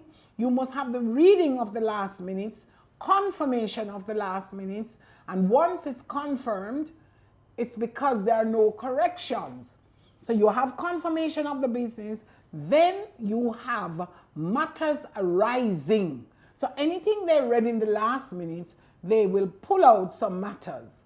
After they've dealt with the matters arising from the minutes, then they will move on to new business. Once new business is dealt with, then you have what is called any other business. And if there's no other business, you move on to the adjournment. Now, if you look in the passage here, want me to run that again? Let me do that very slowly. You have the calling to order of a meeting. You have how you call it to order. Is it that you did prayer, or you had a pledge, or is there a special prayer that the group says? Whatever format. You say it was called to order, you give where the meeting was held, you give where the time, when it started, when it was called to order, and by whom. After that, you move into your welcome. You welcome persons to your meeting, and you can now turn over to the secretary, who will read the last minutes, but she'll also mark, I'm assuming it's a lady, she will do the roll call, and sometimes roll call is not done like you do it at school. All right, the secretary is usually aware of those persons who are present, and without interrupting the meeting, she can just mark those who are present. Apologies for absence are tendered, and then she will be asked to read the minutes. Now, the minutes are written in the past tense because they are a record of the meeting that was held before. Once she reads the minutes, you ask for a confirmation, and then the person who is moderating your meeting will ask matters arising from the minutes. Now, you have some troublesome members, no matter what you do in a meeting and you finish it, they will come back to the next meeting to ask, one question please. In the last minutes, you said that we were going to be served refreshment. What is the plan on that now? How far have we gotten to? And the president or whoever is moderating will have to say, yes, that came up in the minutes, but we also had in the minutes the fact that if we got some funding, well, I must unfortunately report to you that unfortunately we did not get any funding. So no refreshments will be served. Grumble, grumble, grumble. What was that? What was that? She says, oh, okay, that is matters arising from the means. So are we going to pursue the matter? Well, we can ask the secretary to make a note that we will try other sponsors in order to get some refreshment. So once a matter was in the minute and it was dealt with, you move on, and then you move on now to new business. Now, I am going to be looking in this and to see where it is that what will come. New business, and after new business, you ask any other business. There's no other mini business. You close the meeting. All right? Now, for this one, we know who is having the meeting. That is the Food and Factory Association. We know when the meeting was held. That is the 26th of January 2019. We know where the meeting was held. St. Francis Hall at the Belize Hospital. Now, we knew the duration of the meeting, but they didn't give us any time that it started. So what we're going to do is that we're going to say the meeting started at 8 or probably 7. You can decide that. Then it says the current president. So we would have said that he is a person who called the meeting to order. But he would call the meeting to order, and then he would ask the secretary to read the minutes.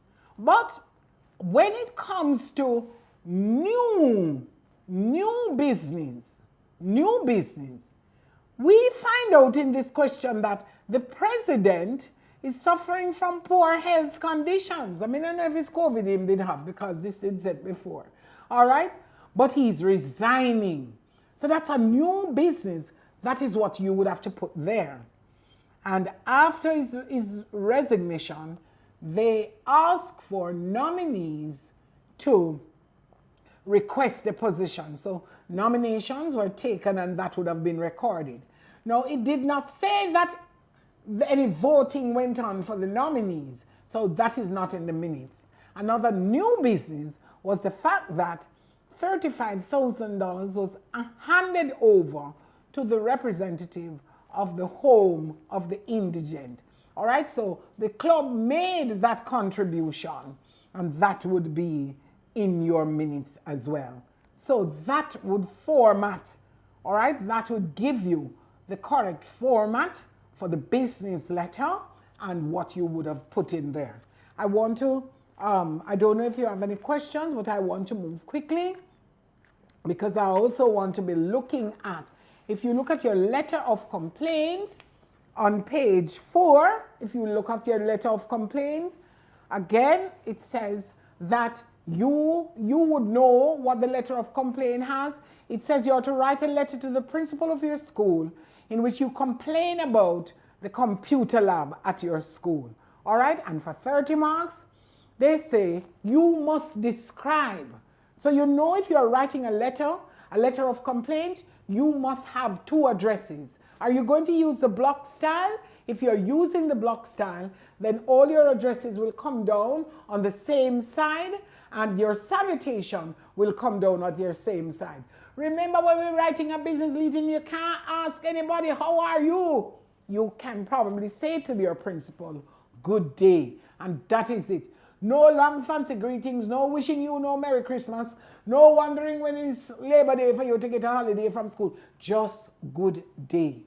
And you can put good day, sir, or good day, ma'am, depending on the gender, but good day full stop is what we would require. Sometimes you don't even need a greeting, all right? Sometimes you don't need a greeting, but you can keep it to the formal thing and just say good day, sir. What is your purpose? You are writing this letter in complaint of the situation of the computer lab. So you state that very clearly. But when you state that, you can't leave it like that because the gentleman don't know what you, or the principal don't know what you're complaining about. As far as the principal is concerned, the lab is fine, okay? But your complaint is going to now highlight some issues that you have with it. It says you must describe the problem, state the concern that you have, express your dissatisfaction, and then you must recommend how to fix it. You see, each of these things, each one of those things that is expressed here carries a mark. And so you don't get the mark if you don't describe the issue. You can't just say the computer lab is in a deplorable condition, sir. I am sick and tired of going in it. Yes, but you must tell the gentleman or the miss what is deplorable about it. So you can say, sir, this is my 4th year or my 5th year at high school. And although I enjoy many of the different amenities, the computer lab, the only computer lab in the school, is in a state of disrepair. I must therefore explain to you my displeasure.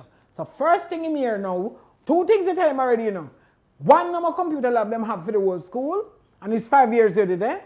And the next one is that it says that it is in a state of disrepair. So you are going to now say, sir, of the 1,500 students who are enrolled in the school, all upper school students do use the lab since it's compulsory. Lower school students visit the lab once for the week, but those at upper school go to the lab frequently. Sir, 35 computers are woefully inadequate for a school with over 1,400 students. In addition to which, these computers are outdated and a number of them malfunction. You see what I'm talking about? Already now we're looking at the numbers, the few numbers. We are looking that they don't work very well. We are also looking that they are outdated. You can find situation. But when you're doing a complaint, it would be good to highlight one good thing first, and then you put down your litany of woe. Now, once you go down and you name that, it says that you are to make 2 recommendations as how to resolve the issue. And so after you tell them about the few computers and the poor working condition and the malfunctioning and the poor plugs and the inadequate spacing and all sorts of things that you can, realistic problems, then you say, sir, I know that we have a vibrant past student association, and I would suggest that we make it a project in asking this association to help to donate computers. We can also, so you can spend a little time explaining how that would work, and then you find another solution, all right? So you say if a small fee could be added to each student's school fee that goes towards a computer fund. By the time a student gets to 5th form, there should be enough to purchase computers, something like that. Because they want to know, are you just complaining? Do you have any idea as how to fix these problems? They want to know that you have analytical skills, all right? So that will give you your content. Now, you're never rude in a letter of complaint, all right? You serve an ultimatum, all right? You serve an ultimatum. You need to understand that you can't say to the principal, if you don't fix these computer lab, we are going to report you to the Ministry of Education. No, you can't. What you need to do is to say, a situation like this can result in all students failing the subjects that are based in IT or something like that, okay? So you can say, you know, could it be, is there a possibility that students will know it different? Because you would have said, can we take our own devices and have device day? No, you can't have school without your device. You can't have school without your device. One of the questions that we had just before we went on break was whether COVID would come on the exam. I want to hasten to tell you no, because the exam was set before COVID. But in order to be relevant, if you saw the January paper, you would notice that nothing, and get the past papers. The January paper didn't ask us anything at all about COVID, all right? CSEC has to do a bank.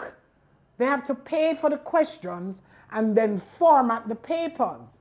If you have a situation where the exam was leaked and they saw that immediately, they scrap that exam and they can pull another one. But it's not easy to set an exam foolproof and to make sure that the material is new. So I'm not expecting anything on COVID. But let us say they want to be relevant and they pulled the section 4. Your section, it could only be in section 1 or section 4 that you could get something on COVID. Section 1 could be a summary exercise as to about a document on COVID, or section 4, but you can't. You would have to put COVID in section 3, where you are expected to write a story. You can make your people in your story of COVID, all right? But I am not expecting any. I know that the exams are set beforehand, so it could be a situation. But all the knowledge that you have, make sure, read up, know, be aware, all right? Be aware of that situation. We want to make sure that you understand, how is it that you go into the exam. And section 4, when you are writing your persuasive, you can use statistics and so on, you know. The statistics don't have to be true, but they have to be realistic. If you are going to say 90% of the graduates from the university are men, that is an outright lie. So you can't use that. You don't have to know the right percentage, but there's a larger percentage of women graduating than men. So you have to make your statistic match the situation, even if you do not know the exact figure. All right? I'm hoping that you understand that. All right? I think there may be a question on this area, so let me just see if I can deal with it. They're not, oh, you're not seeing, I noticed that somebody's saying that they're not seeing the questions uploaded. If you're using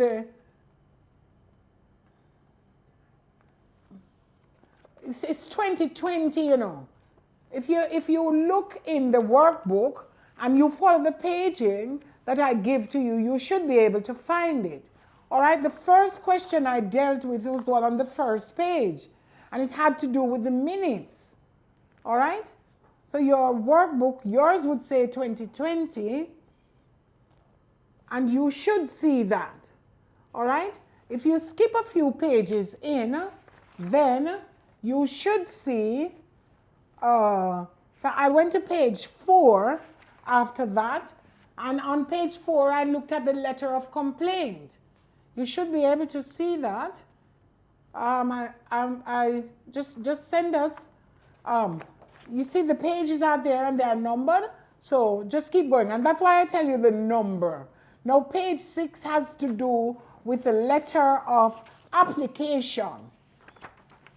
And then page 9, you will see something on persuasive writing. All right, just follow closely and you should be able to do that. All right? No, you have the questions. And so if you looked carefully and there's a question that you have, you can pose it.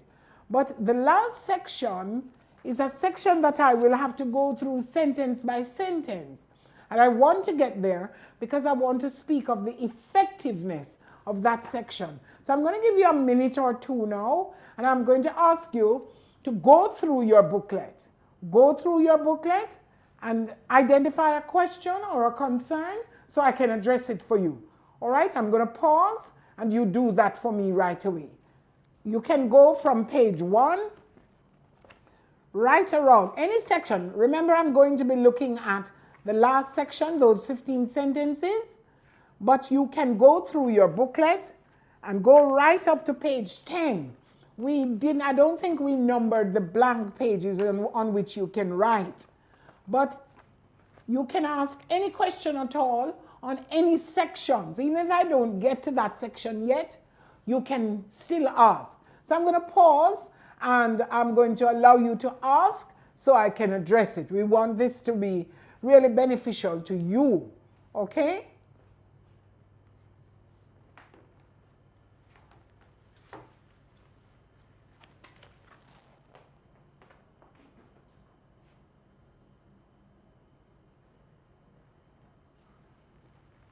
Okay, now what you are seeing at the front, let me just, I have your booklet with me now. Okay, and you have some, you have paper 1, you have some short answers there. Okay?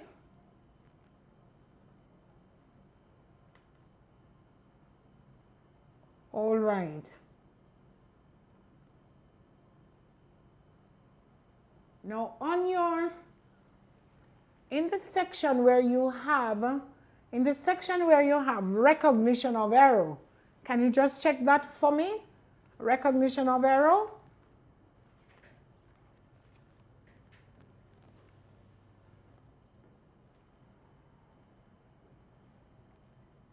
All right, can you just give me a thumbs up that you are there?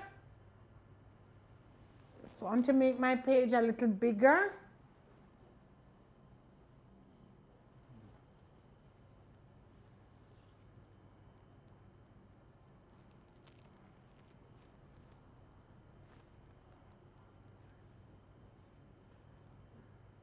Oh, just give us a minute there. We are checking on what you're asking.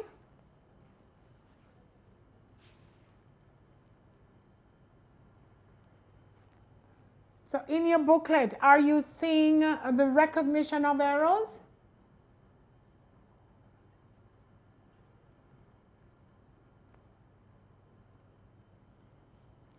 Okay. No, your first sentence is saying he did not notice. He did not take notice of nothing as he walked down the corridor. Is that what you're saying? As what you're saying? Recognition of error. The first one, he did not take notice of nothing as he walked down the corridor. Just want a little confirmation that that's where you're at. All right, I think I'm getting that confirmation now. Okay, now I want to be joining you on that. I want to be looking at, we have 20 sentences, and I want to run as quickly as possible just to make sure that we are seeing the same thing. Okay? Now, sentence one asks, says he did not take notice of nothing. Now that is double negative. Double negative. Correct thing should be he did not take nothing. He did not take notice of anything. All right? Okay, my second sentence says Simon Jones is one of those rare figures who puts service to humanity before self. All right? Now that one, we are going to look at the verb puts. Subject verb disagreement. It should be put. It's one of those figures who put. Simon Jones already has the verb is. So it is the rare figures who put. So that one is where it's at. We need to correct that verb. The next one says, I always prefer coffee than tea. We have a wrong preposition in that sentence. It should be, I always prefer coffee to tea. Not than, but to. Sentence 4 says, members of staff and their family had sole monopoly over the recreation park. Now, you know, guys, monopoly means you alone. So sole, S-O-L-E, means one again. So it's repetition. Sole and monopoly makes each other redundant. So that is the error in that sentence. Sole and monopoly. And the next one says, the little boy was killed in a fatal accident. The little boy was killed in a fatal accident. I know you got that one right. Because if he was killed, then the accident was fatal. So, the little boy was involved in a fatal accident, but you know him dead. Okay?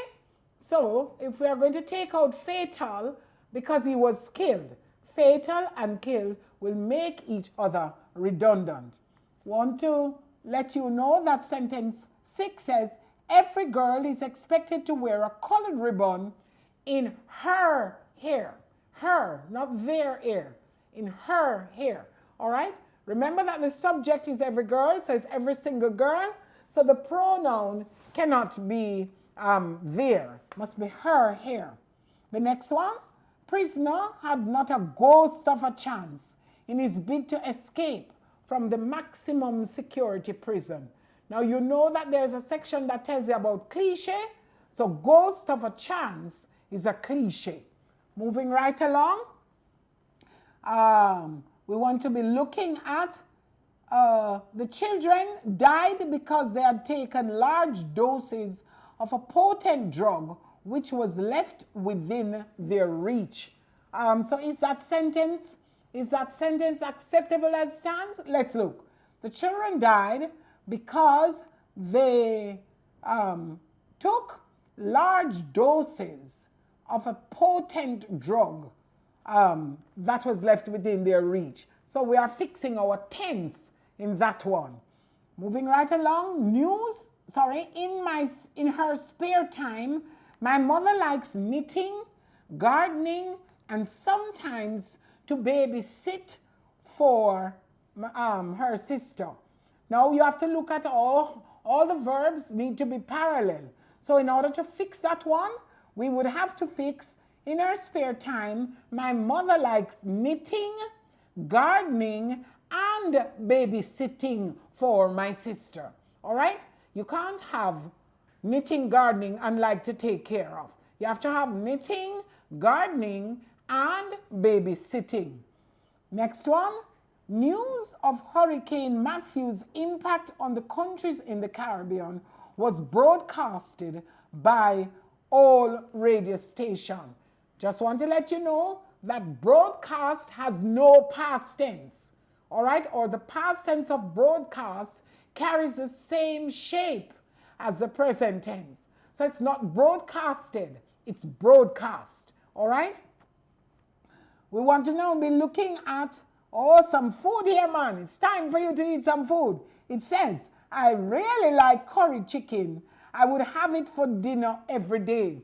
But students, you don't like curry chicken. You have to like curried chicken. You have to like fried chicken. You have to like boiled breadfruit. You have to like stewed plum. You can't like curry chicken, boiled dumpling, stew rice. No, it has to be in the past tense. The method in which you cook it has to be in the past tense for you to describe it. So you have curried chicken. When you go KFC, what you get? Kentucky fried chicken. So sometimes you go into some restaurant and you see them have fried chicken for sale. That means that the chicken run out of the kitchen and fry something. No, it is fried chicken, fried dumpling, boiled rice, stewed plum, and stuff like that. So we like curried chicken. Now the amount of persons who attended the meeting at the town hall was more than we expected. Let me carry you back to amount and number and many and much. Remember that if you can count, then you have to use number. So the number of children who attended, all right, or the number of cars that was on the road. You can say amount of traffic, because you can say we have one traffic at Papine, one traffic at Halfway Tree, and one traffic at Portmore. No, but you can say you had one car here and one car there. So it's the number of cars, but it's the amount of traffic. So we don't want number of people. We don't want amount of persons. We want number of persons. Then, as we are coming down, while drinking his beer at the counter, the bee stung the man. Now, this is really hilarious because in this sentence, it is saying, while drinking his beer at the counter, who was drinking the beer? The man. The bee stung the man. So bee can't sting beer, man. Bee cannot drink beer at the counter. What we have there is a dangling modifier. So it's a grammatical error. So what you want to say, while he was drinking his beer at the counter, the man was stung by the bee. All right? If you put it like this, it means that it is the bees. And I don't know which bar you can go be drinking. All right? We have a dangling modifier. And when we fix it, the sentence will be fine. The man, while drinking his beer at the counter, the man was stung by the bee. Then we are looking at almost all the persons to which I have spoken favored the new proposal for salary increase. The pronoun which should never be used with people. The dog which, the bird which, the people who, the man that. So it's wrong pronoun which shouldn't be used with people. And that is W-H-I-C-H. All right, the W-I-T-C-H now. You can call that one, you can use the W-I-C-H with that which. But if you're talking about people, you have to use the pronoun who You have to use the pronoun that. You don't use the pronoun which. Then number 15 says, my salary is lower than a caretaker. Then that's not right, man. That's not right. Oh, you're going to get your salary to be lower than a caretaker. The caretaker low? You would have to put on an apostrophe S, that your salary is lower than a caretaker's apostrophe S, meaning a caretaker's salary. All right? It means that we've left off a word, but we have left the sentence in a way to tell us that we're speaking about the salary. So your salary is not lower than a caretaker, because what you're saying is that the money you get for pay is lower than the man. But that's not what you really mean. You really mean that your salary is lower than a caretaker's salary. If you put the apostrophe, then you don't have to put the word. Salary. So an apostrophe S is needed at caretakers. Then number 16 says, the top coach of the bus accommodates all the luggages the passengers take with them. Students, there's no plural form for luggage and baggage and furniture and sheep and deer. You say the bus has luggage, we've packed our baggage, never baggages, never luggages, all right? And I'm telling you that you can hear it anywhere it's wrong. You tell them isonally, tell you it's wrong.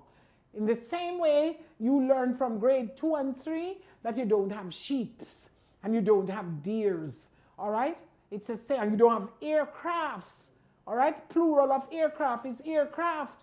And I've heard in influential circles, people talking, this is wrong English. You don't have baggages, you don't have luggages. Want to pluralize them?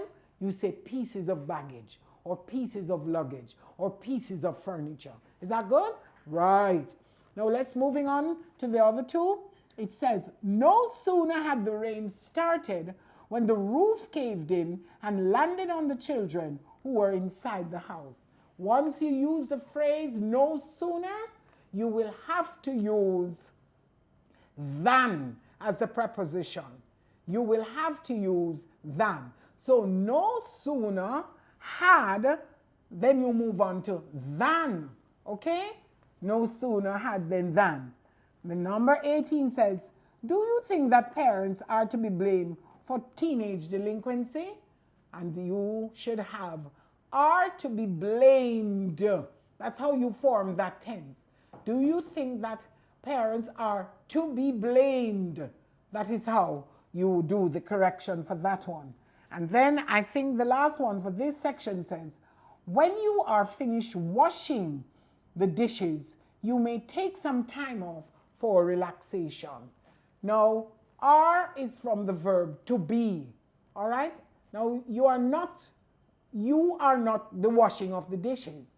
So you have to use the verb when you have finished. To be means you're in a state. So this one is incorrect. And we say it all the time. When you finish, come here. No, it's when you have, not when you are finished, but when you have finished washing the dishes, you may take some time off for relaxation. I'm going to give you a minute to look at those, and then I want to invite you to ask the questions that you have based on those that we have just run through.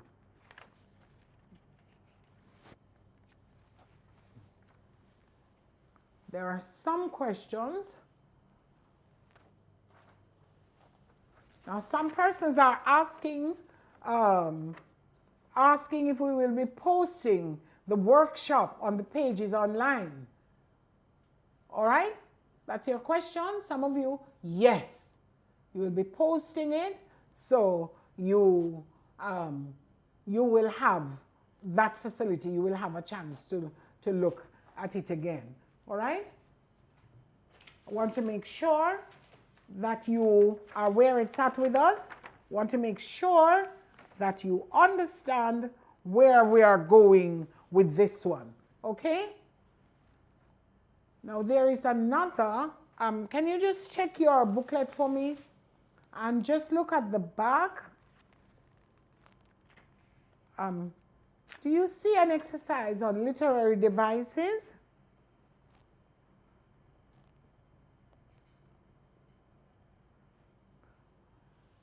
Is there an exercise on literary devices?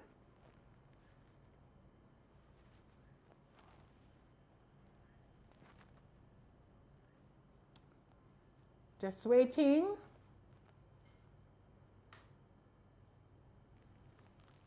All right, so you do not have that, but you do have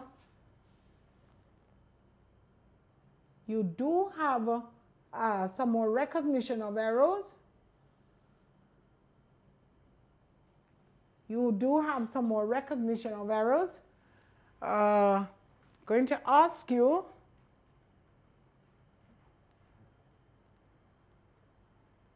all right, I'm going to ask you to go to your very first page. Your very, very first page.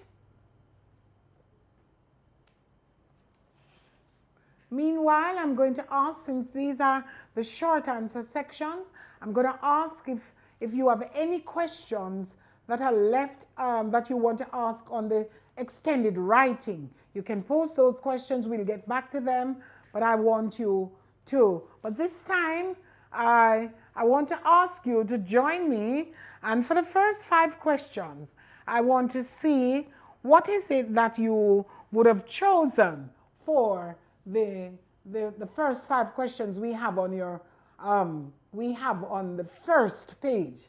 Now, my first page, your first page should be saying, is your sentence wordy, repetitive, or contains redundancies? Is that what you're saying? Everybody's on the same page with me? Okay. Now let us see from 1 to 5. Now, if we have any gentlemen, sirs, I'm going to ask you to wait for a while. 1 to 5, I'm going to be looking to see the responses from our ladies. And then I'll do that alternatively. All right? So we'll tell you we agree with you. I'll explain if we need the explanation. And then we will move on with this exercise. We're doing this together. So let me just explain what A will mean.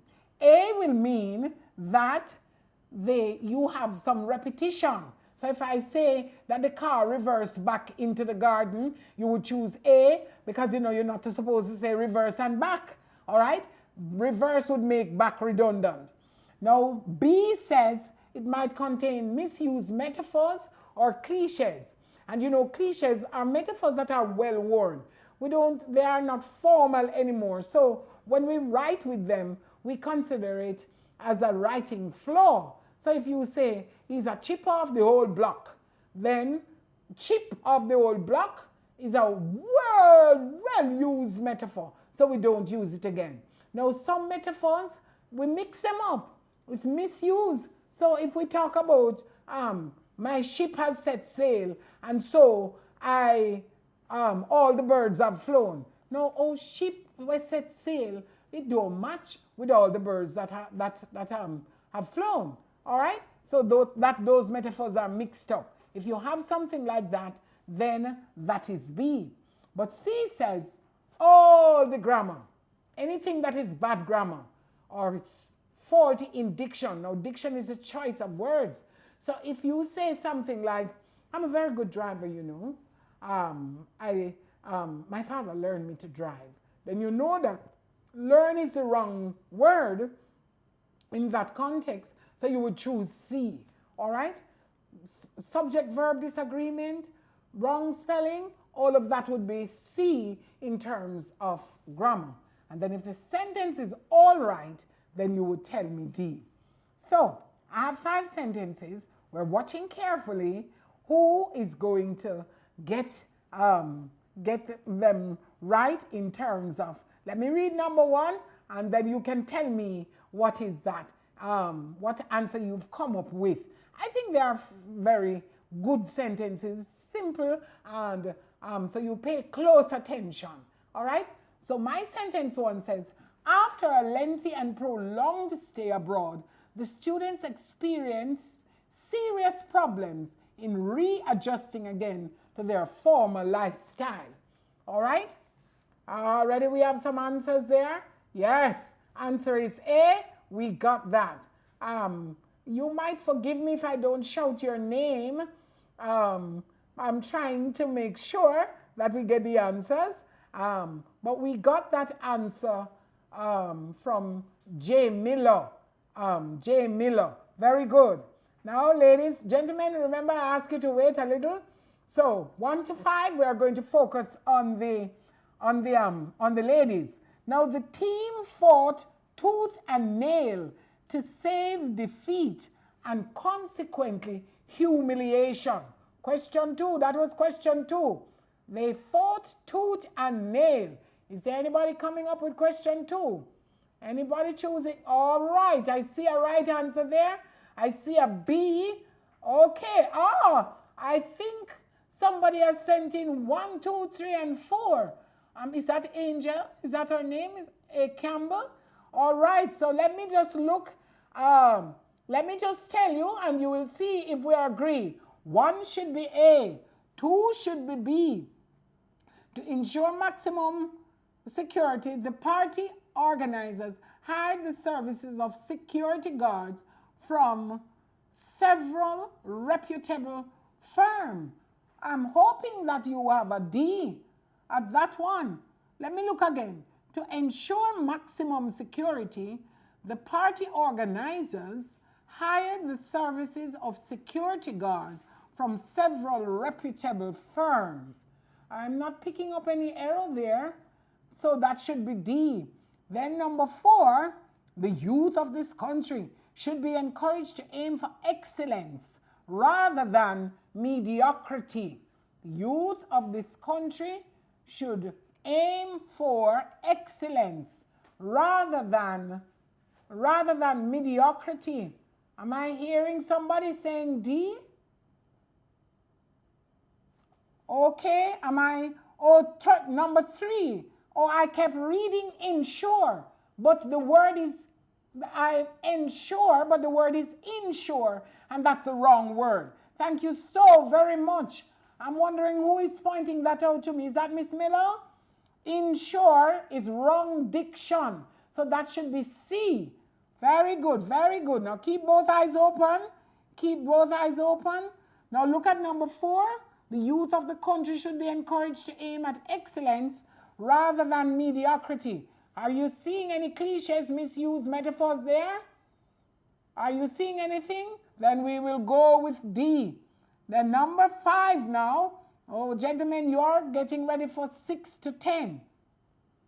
The featured speaker advised the graduating class to burn the midnight oil if they wish to dispel the fog of uncertainty. That is certainly misused metaphors. That should be B. That should be B, misused metaphors. Thank you so very much. All right, ladies, I'm going to ask you to give the gentlemen a chance. Keep your eyes open, ladies, just in case my glasses fall off and you see that I missed something. Don't let me get away with it. Let us go now. Gentlemen, can we hear from you? We repeated her name while he repeated her name while he sat in the room. Anybody, gentlemen, can we get anything for number 6? Number 6 says the sentence is B, and B says it's a cliche. He repeated her name while he sat in the room. I'm not finding the cliche there. I'm not finding the misused metaphor there at all. Look again. Look at the sentence again. Anybody want to chip in? Number 6, he repeated her name as he sat in the room. Not seeing that at all. So I want to stick with D. All right? We got a D? Thank you so very much. All right? Okay. Then number 7 says, the platter was circular in shape and resembled a harvest moon. No, gentlemen, understand that your you can only be circular in shape. You can't be circular in height or weight. So that is repetition. Number 7 is A. Number 8, all the boys' efforts to climb the ladder of success were nipped in the bud. We're going for a B at this time. Misuse metaphors. All right? Then number 9, everyone were willing to cooperate in the project. Everyone should take a was. So we have a C for this one.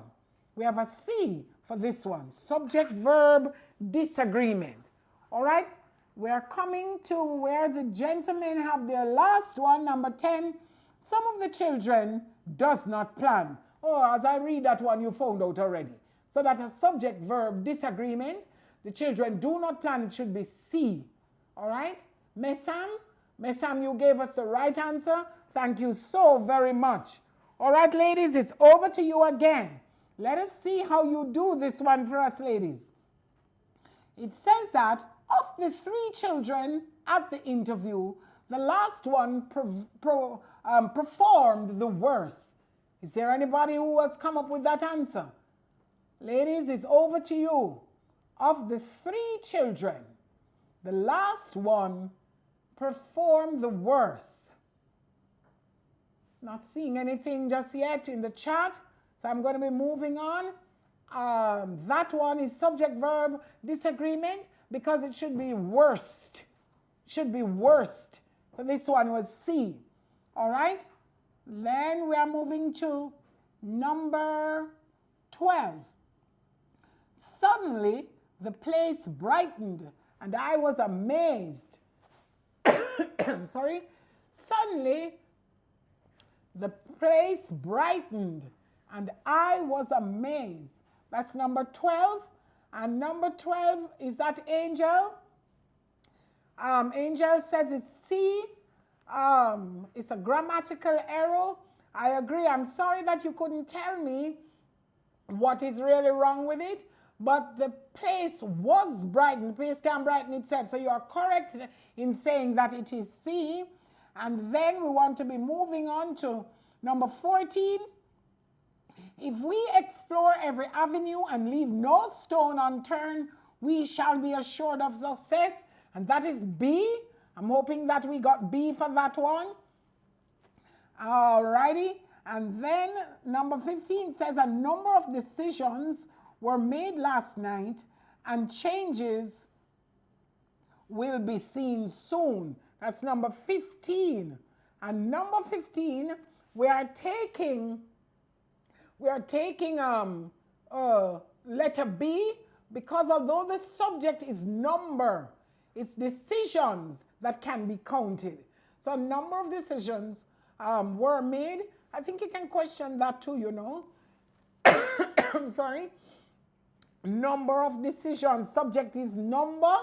So if somebody has chosen for me subject verb disagreement, I'll look into that. Please bear in mind that the subject is number. The complement is decisions. All right? Good. Now, in delivering the speech to a strange audience, Larry felt, no, I'm sorry, I skipped number 16. It is a fact and certainly true that cannot be overemphasized.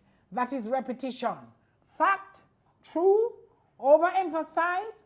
Technological revolution has made the workforce efficient and effective. Repetitious. The sentence is A. And then, as we move on, we look at sentence number 17.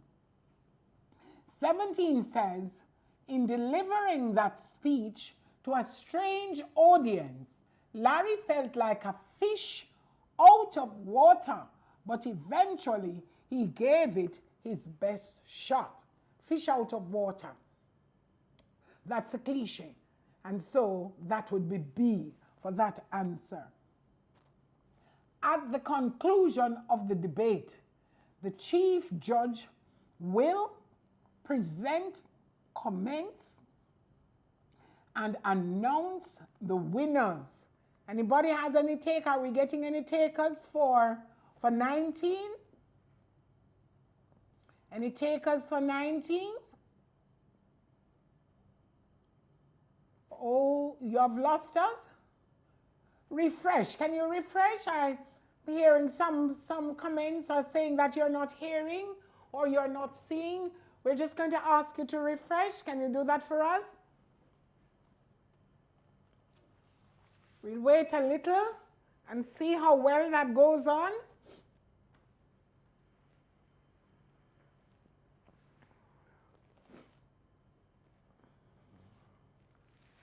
Is that any better?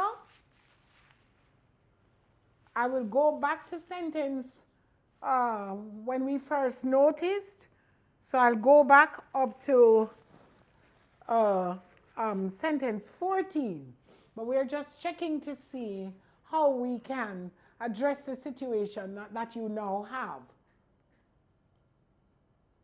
We're seeing the comments that you are saying that you're not hearing or you're not seeing. All right, if you do a refreshing.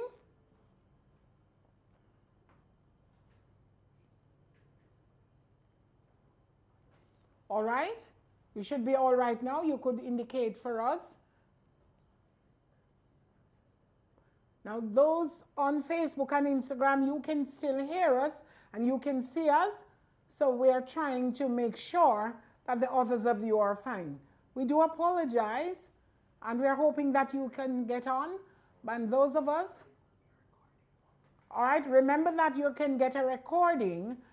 So even if you miss a little, you can, we are trying to facilitate that problem, to fix that problem by facilitating using the recording. All right, so we are going to continue. All right, we're going to continue.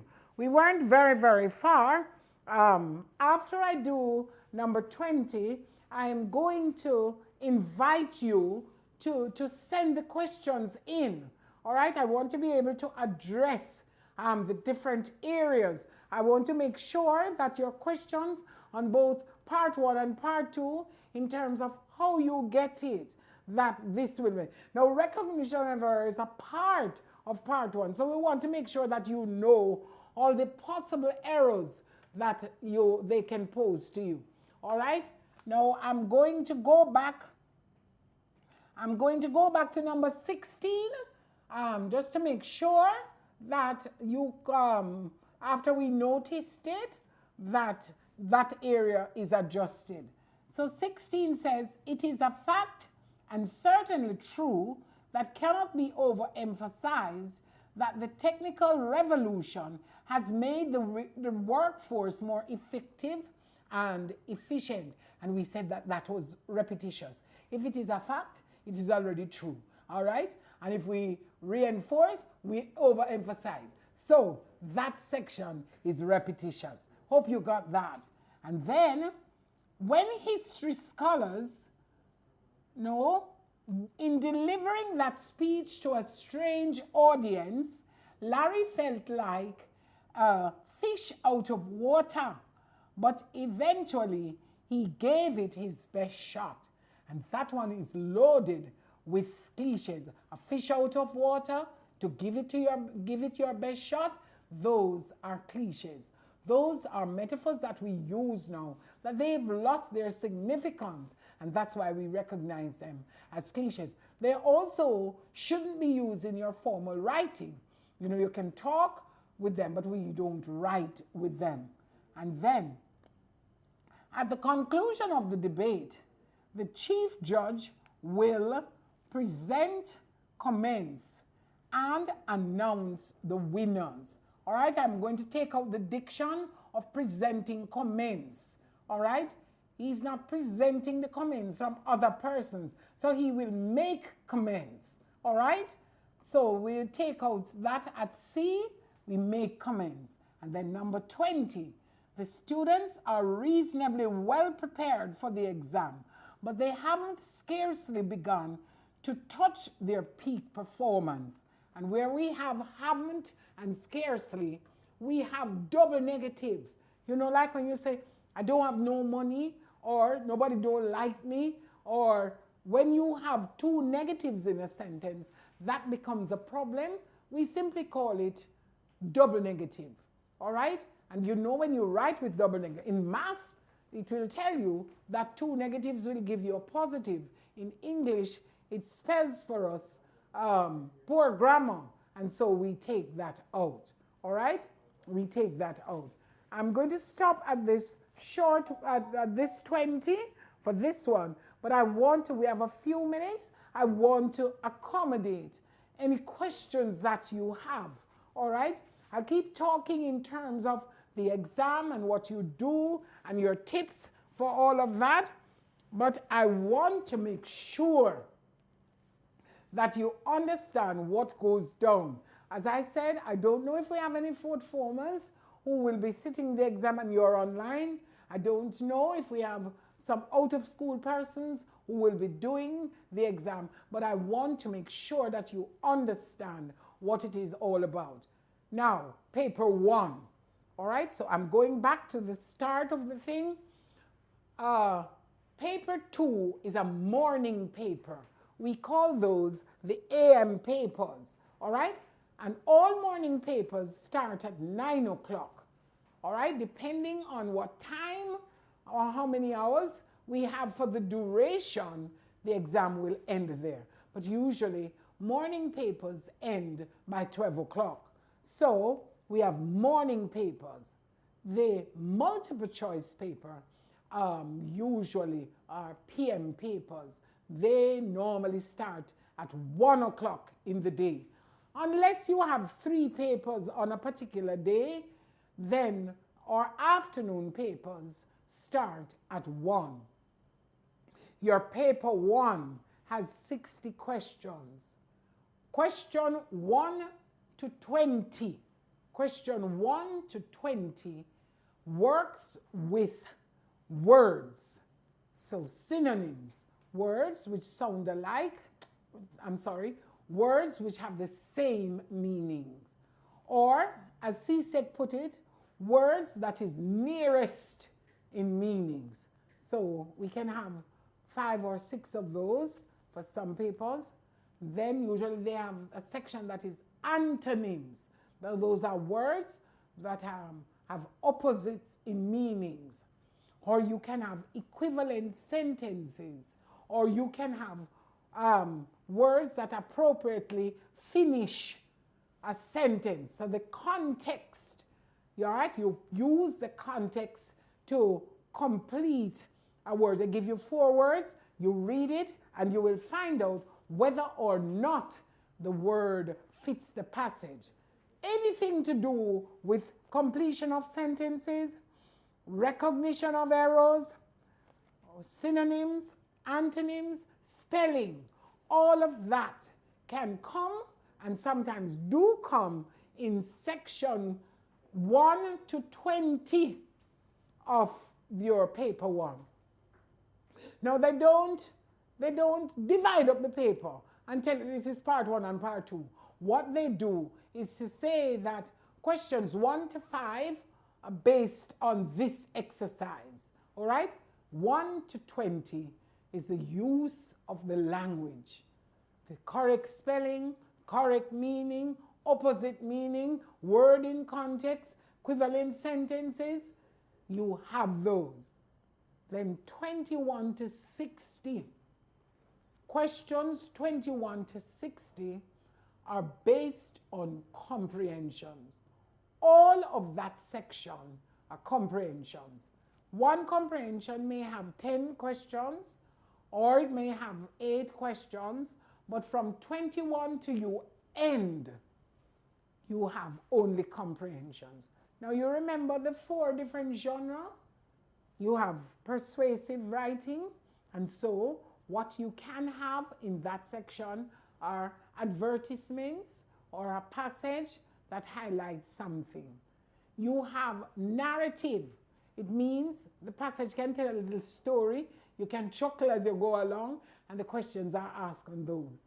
You have persuasive passages, and these persuasive passages will share with you an article. Sometimes it's a passage, and they want you to share the writer's attitude towards that. You have questions on those. And then the questions could be expository, a passage that has to do with a fact or some documentary kind of information. Now, usually, I gave you 4 different discourses. Usually there are 10 questions on each of those. Because if the paper has 60 questions and the first 20 have to do with words, then the remaining 40. So you can have 10 persuasive, 10 expository, 10 descriptive, or 10 narrative. You can have that combination, or you can have 2 different passages that are persuasive in nature. That combination can work as well, all right? Just to make sure that you're on time, on target, just to make sure that nothing in this exam catches you unaware, just to make sure that you are right on target for the preparation of your exam. We want to make sure we cover everything. I don't know if we can still take a question or 2. We're going to check to see if there are any unanswered questions that you've sent in the chat, and this is how we will do same. So just give us a minute as we run through the chat to see what you've asked and to make sure we can provide you with an answer. Okay? Just checking. All right, it seems that we have addressed all the issues. It seems that we've answered your questions. Now, I want to make sure that you understand, I think I need to remind you that the exam is done on one day. You have some exams that paper 1 is one day and paper 2 is another day. For English A, usually the paper 2 happens in the morning and the paper 1 happens in the afternoon. So by 3 o'clock on that day, you would have finished with English, you would have written for your grade 1, and you're well on your way, all right? So it's a morning paper for paper 2, and remember your paper 2 is your summary, it is also your expository section, it is your story writing section, and it is your persuasive section. So like 120 for summary and another 450 for story, so that we're looking at 570, and then we're looking at 250. So we are almost at 900, and then your third section. So your paper carries you a little over 1,000 words, and once you get into expecting it, you drive past a sign on the road and it has just a picture in your head. Try to come up with a story. Try to come up with something. You see a picture, let me just warn you. If you see a picture, let us say you see a picture of a gentleman looking at his watch and scratching his head. Your story is not supposed to be one line about that picture, You are not to tell me about this man who is always so punctual, and one day he realized that he was running late, and so he looked at his watch and scratched his head and rushed out. We don't give you a mark for that, because if we give you a stimulus that take up half page, you can't write one line, give we. You have to make sure that it's an important section of your story. So after you have him look at his watch and scratch his head and rush out, you have to make him use that again. All right, you can't take the stimulus and give us if they give you one line, and ask you to put that in a story, then we expect the one line to come one time. But we also expect that the story will revolve around that line. Suppose they give you the line that says, "We had a wonderful day at the beach." That is the end, me would have want to think, are coming close. Then your story cannot be, "We woke up 8 o'clock one morning." No, we woke up 6:30 and our parents decided that they would fry the chicken, and the sweet aroma of the chicken wafted upstairs and we rushed downstairs. Oh, father was up at that time, and so he had the tube and the car was ready and we were packing in things. Oh, suddenly he realized we did not know where to do with the dog because the dog couldn't go with us. And so he sent Bob across, my elder brother, to take the dog to the neighbor. He stayed fairly long, but the neighbors decided that they would keep the dog. When finally we locked up the house, we were on the way. We chose to go through the way of St. Catherine as we were heading for Ocho-Rios. And at first, when we left out of Kingston, it was overcast. But by the time we came into early St. Catherine, it was bright and sunny. What a wonderful weather we had. By the time we got to Linstead, before we got on Flatbridge, we met a gentleman with a cart full of coconuts. But although the cart was full of coconut, it was being drawn by a donkey, and the donkey would not cross the bridge. My father, who was a good Samaritan, he came out and he helped. Finally, he got the donkey across. And so the long line of traffic that had piled up could now move. After we got over Flatbridge, we came to an area where we stopped for breakfast. Mother had fried some dumplings and had cooked some ackee, and we had a wonderful time. Then the gentleman who we helped gave us some coconut. We drank, and you go on. Then you move a little further, and you reach, and you tell me about everything. You know how much you're going to get for that story? 0. Well written, perfectly illustrated, because I can write a good story, gentlemen. But that story, no match the topic. That story is on my way, my journey to the beach. You notice how me wake soon? You notice how me cook everything? You notice how me put everything in the car? You notice how we meet people on the road? By the time you reach Dunn's River or whatever sea you're going, 450 words done. So you can't write. Here is your last paragraph. Finally, we saw the sign that says you're entering Dunn's River. We were excited. My little brother and sister, they started to dance in the back of the car. My mother started to take off her shoe and to put on her slipper. And then we finally got in. We found a parking space and we left the food in the car. And then we jumped into the river. We had a wonderful day. You don't get 0 though. Fine, you don't even spend 2 minutes at the beach. And the whole line says, we had a wonderful day at the beach. Be careful how you use the stimulus. Your stimulus should take up your story. Your stimulus should tell us what your story is about. And by the time you get to that last line, you have it down pat. And so what I want to say to you is to be careful.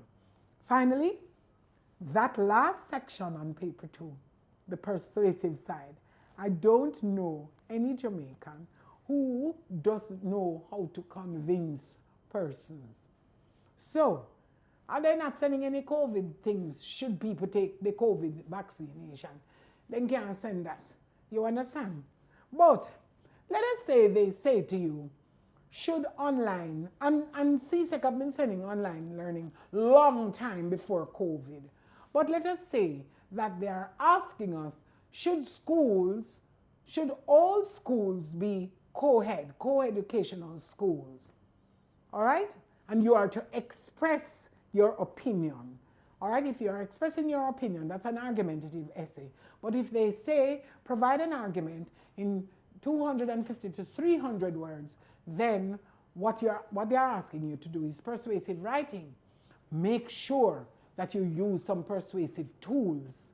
Make sure that once you use your persuasive tools, you are able. Don't start with a rhetorical question that have nothing to do with the rest of what you're writing.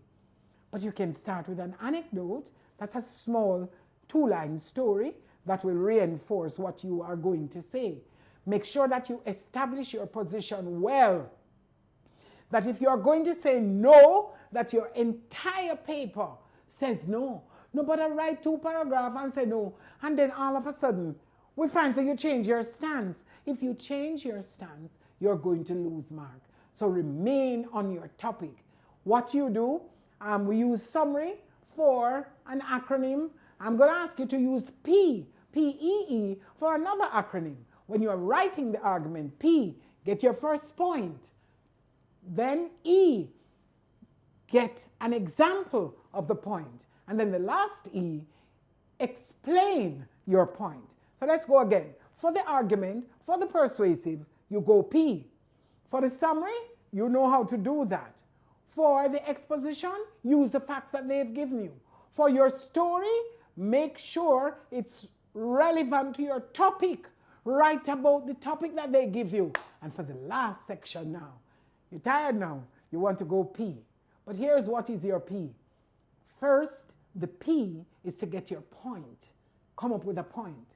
Then, get an example of the point.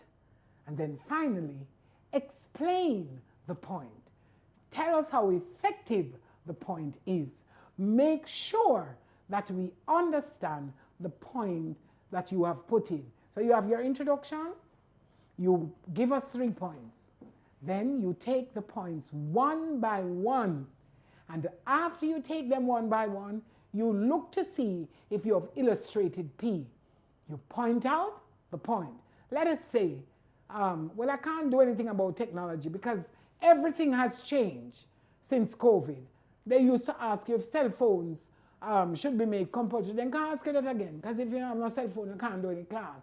But let us say they asked you if cell phones should be compulsory. So if you are going to say yes, and a lot of you, when we mark those exams, you tell us what we want to hear, and you can't defend that. So give us a point. So you are going to say that, no, they're not to be made compulsory. Remember, you are writing before, pre-COVID. So you are going to say, 1, there are distractions. 2, that they are sources of conflict. And 3, that you can use them for copying. All right? Let us say those are the 3 points you are going to use. Now, your first P is you're saying that they are a distraction. Now, before COVID, understand that if you had your phone in class, how long when COVID are there? You're there one part in a class, and then on the same phone, you're there somewhere else. So you explain, you give an example.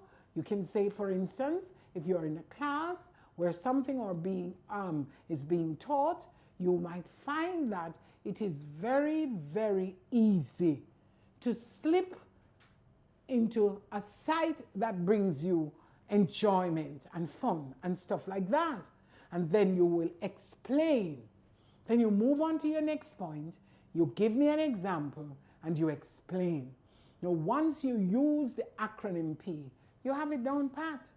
You have it down pat. Things are all right. You simply need to understand how it is that you move forward. You simply mean to understand how you use it. And remember now, your connectives, because when you're writing your article, you want to make sure that you don't come and say firstly, and then secondly, and then thirdly. Find a way of doing the transitioning. Find a way. And if that is how you can do it, then make sure that you don't have the same words in every opening paragraph. Make sure that you can look and that you observe what is it that you want to say and that you say it in an attractive manner. Watch out for your spelling. Watch out for your spelling. When we take off marks for expression, your spelling goes, we notice your spelling, we notice your sentence construction, we also notice the fact that your sentence construction, we look at run-on sentences, we look at poor punctuation. Those are things that are featured in the expression. We look at how it is that you begin. Now, when you look at how you use your dialogue, we tend not to encourage you to use any dialogue in section 4. You're writing in a particular mode. You're using a particular register. Now, there are 5 kinds of register. and we expect you to use the formal register. But then when you get to section, the last section, you must also be aware of who is your audience. You must be aware of your audience, and in doing your audience, you need to understand that audience awareness will bring a certain interest to how you present your stuff. I want you to be aware that you're talking to somebody and not necessarily the marker. All right? They ask question about parents. Should parents be the one to choose subjects for their students? Now, when you start your writing, if you started out by addressing parents, you have to try to maintain that. I remember they asked us another one, should parents be sent to school to learn parenting skills? No, if you are answering the parents, then you've got to maintain that mode. But also remember, you can't keep switching from your formal register to a casual register. What do I mean by casual register and formal register? Your choice of words, the formality of your language, all right? You are only expected to relax a little bit in your story where you have people talking. You are only expected to have two friends kind of join together, and there's a kind of a relaxing. So you would call that register the casual register. If you have two persons, like a husband and a wife, or a boyfriend and a girlfriend, that register is intimate register. But the entire work cannot be made up of dialogue. If you're skilled, and you know how to set it, you can run a 450-word story on dialogue, but it must be able to have it. I want you to remember that when you write your short stories, you create a setting. Let us know where you are writing. You can't write a dopey story in a supermarket, all right? And you can't give us an accident between a crisp vehicle and a dilapidated one in the bush. Create your setting. Your setting speaks to your time and your date, all right? So it's a place, it's a time, it's a date. That's your setting. Make sure that your process of characterization, how you create your characters, is realistic, all right? If you're writing about an alien, then make sure that the topic warranted you to go out of space. You don't write about an alien in an everyday story, because we don't have aliens walking around. So you must know how to use your imagination, how to press forward. You must know how to create the correct setting.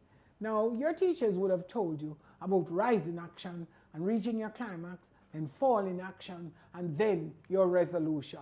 Whichever way you are taught, however you were thinking, you set your pace. You have the exposition. You tell us what your story is about. You can use a flashback method. All right, you can start at the end and then go back. All right, let us say that somebody in the story is standing and he says, as I stood in front of the jury, I was nervous. Then the judge says, jury, have you reached, or chairman of the jury, have you reached a decision? Has the jury made a decision? As I waited for the answer, I was nervous. I realized that this moment came as a result of my actions 3 months before. You see, when you said that, you go back now for the 3 months before and you tell us what happened the 3 months. And when you finish and you say, and the police came and arrested me. All right. So you are now caught up with where we have. And then you say, I know I'm waiting. Okay? So you can either just make the jury say what is the injury, or you can just, what is their decision, or you can just leave it like that. You can just leave it like that. But let me just warn you. My final words to you is that when you start to write a story, nobody reach the end and jump up and say, oh, and it was just a dream. Well, the marks you are going to get is a nightmare, right? We have to know that it fits into but some students, when they're writing a story, they have no clue as to how it's going to end. And when the time is running out, them drop a line to say, it's dream them a dream. Well, I am older than you. Me know a song when they used to sing, say, oh, lean a dream, me a dream. Well, a dream, you a dream, and you are on the worst end, because if it does not match it, you will not get the marks. Students, I just want to encourage you. I just want to say, reach out, do the practice. You can't be on your own. Those of you who have no use for your teacher of English, go and go friend up your teacher, go on a class, do the practice exercises. Be familiar with the exam. If they put anything, if you see one section on the exam that I didn't tell you about today, call Observer and let them find me and sue me, because you must get paper 1 with 60 questions. You must get paper 2 with 4 sections. You must get a PM paper. You must get an AM paper. And finally, you must get a grade 1. Thanks for joining us. We are trusting that it makes a difference and that you will see the results. Please remember that you also have your the recorded program, to which you can go and you can ask your questions. Blessings as you look forward to your exams.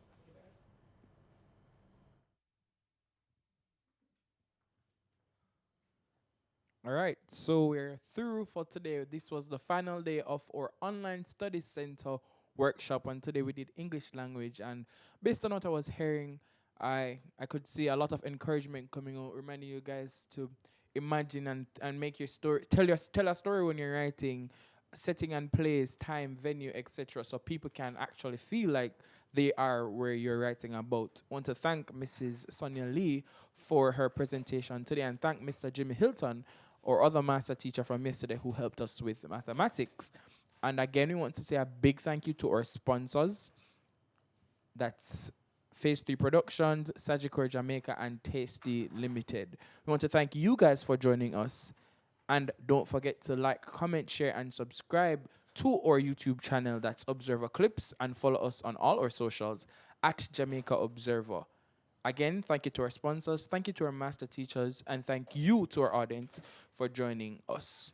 Until next time, I'm your host, Shamar Watson, and thanks again for coming.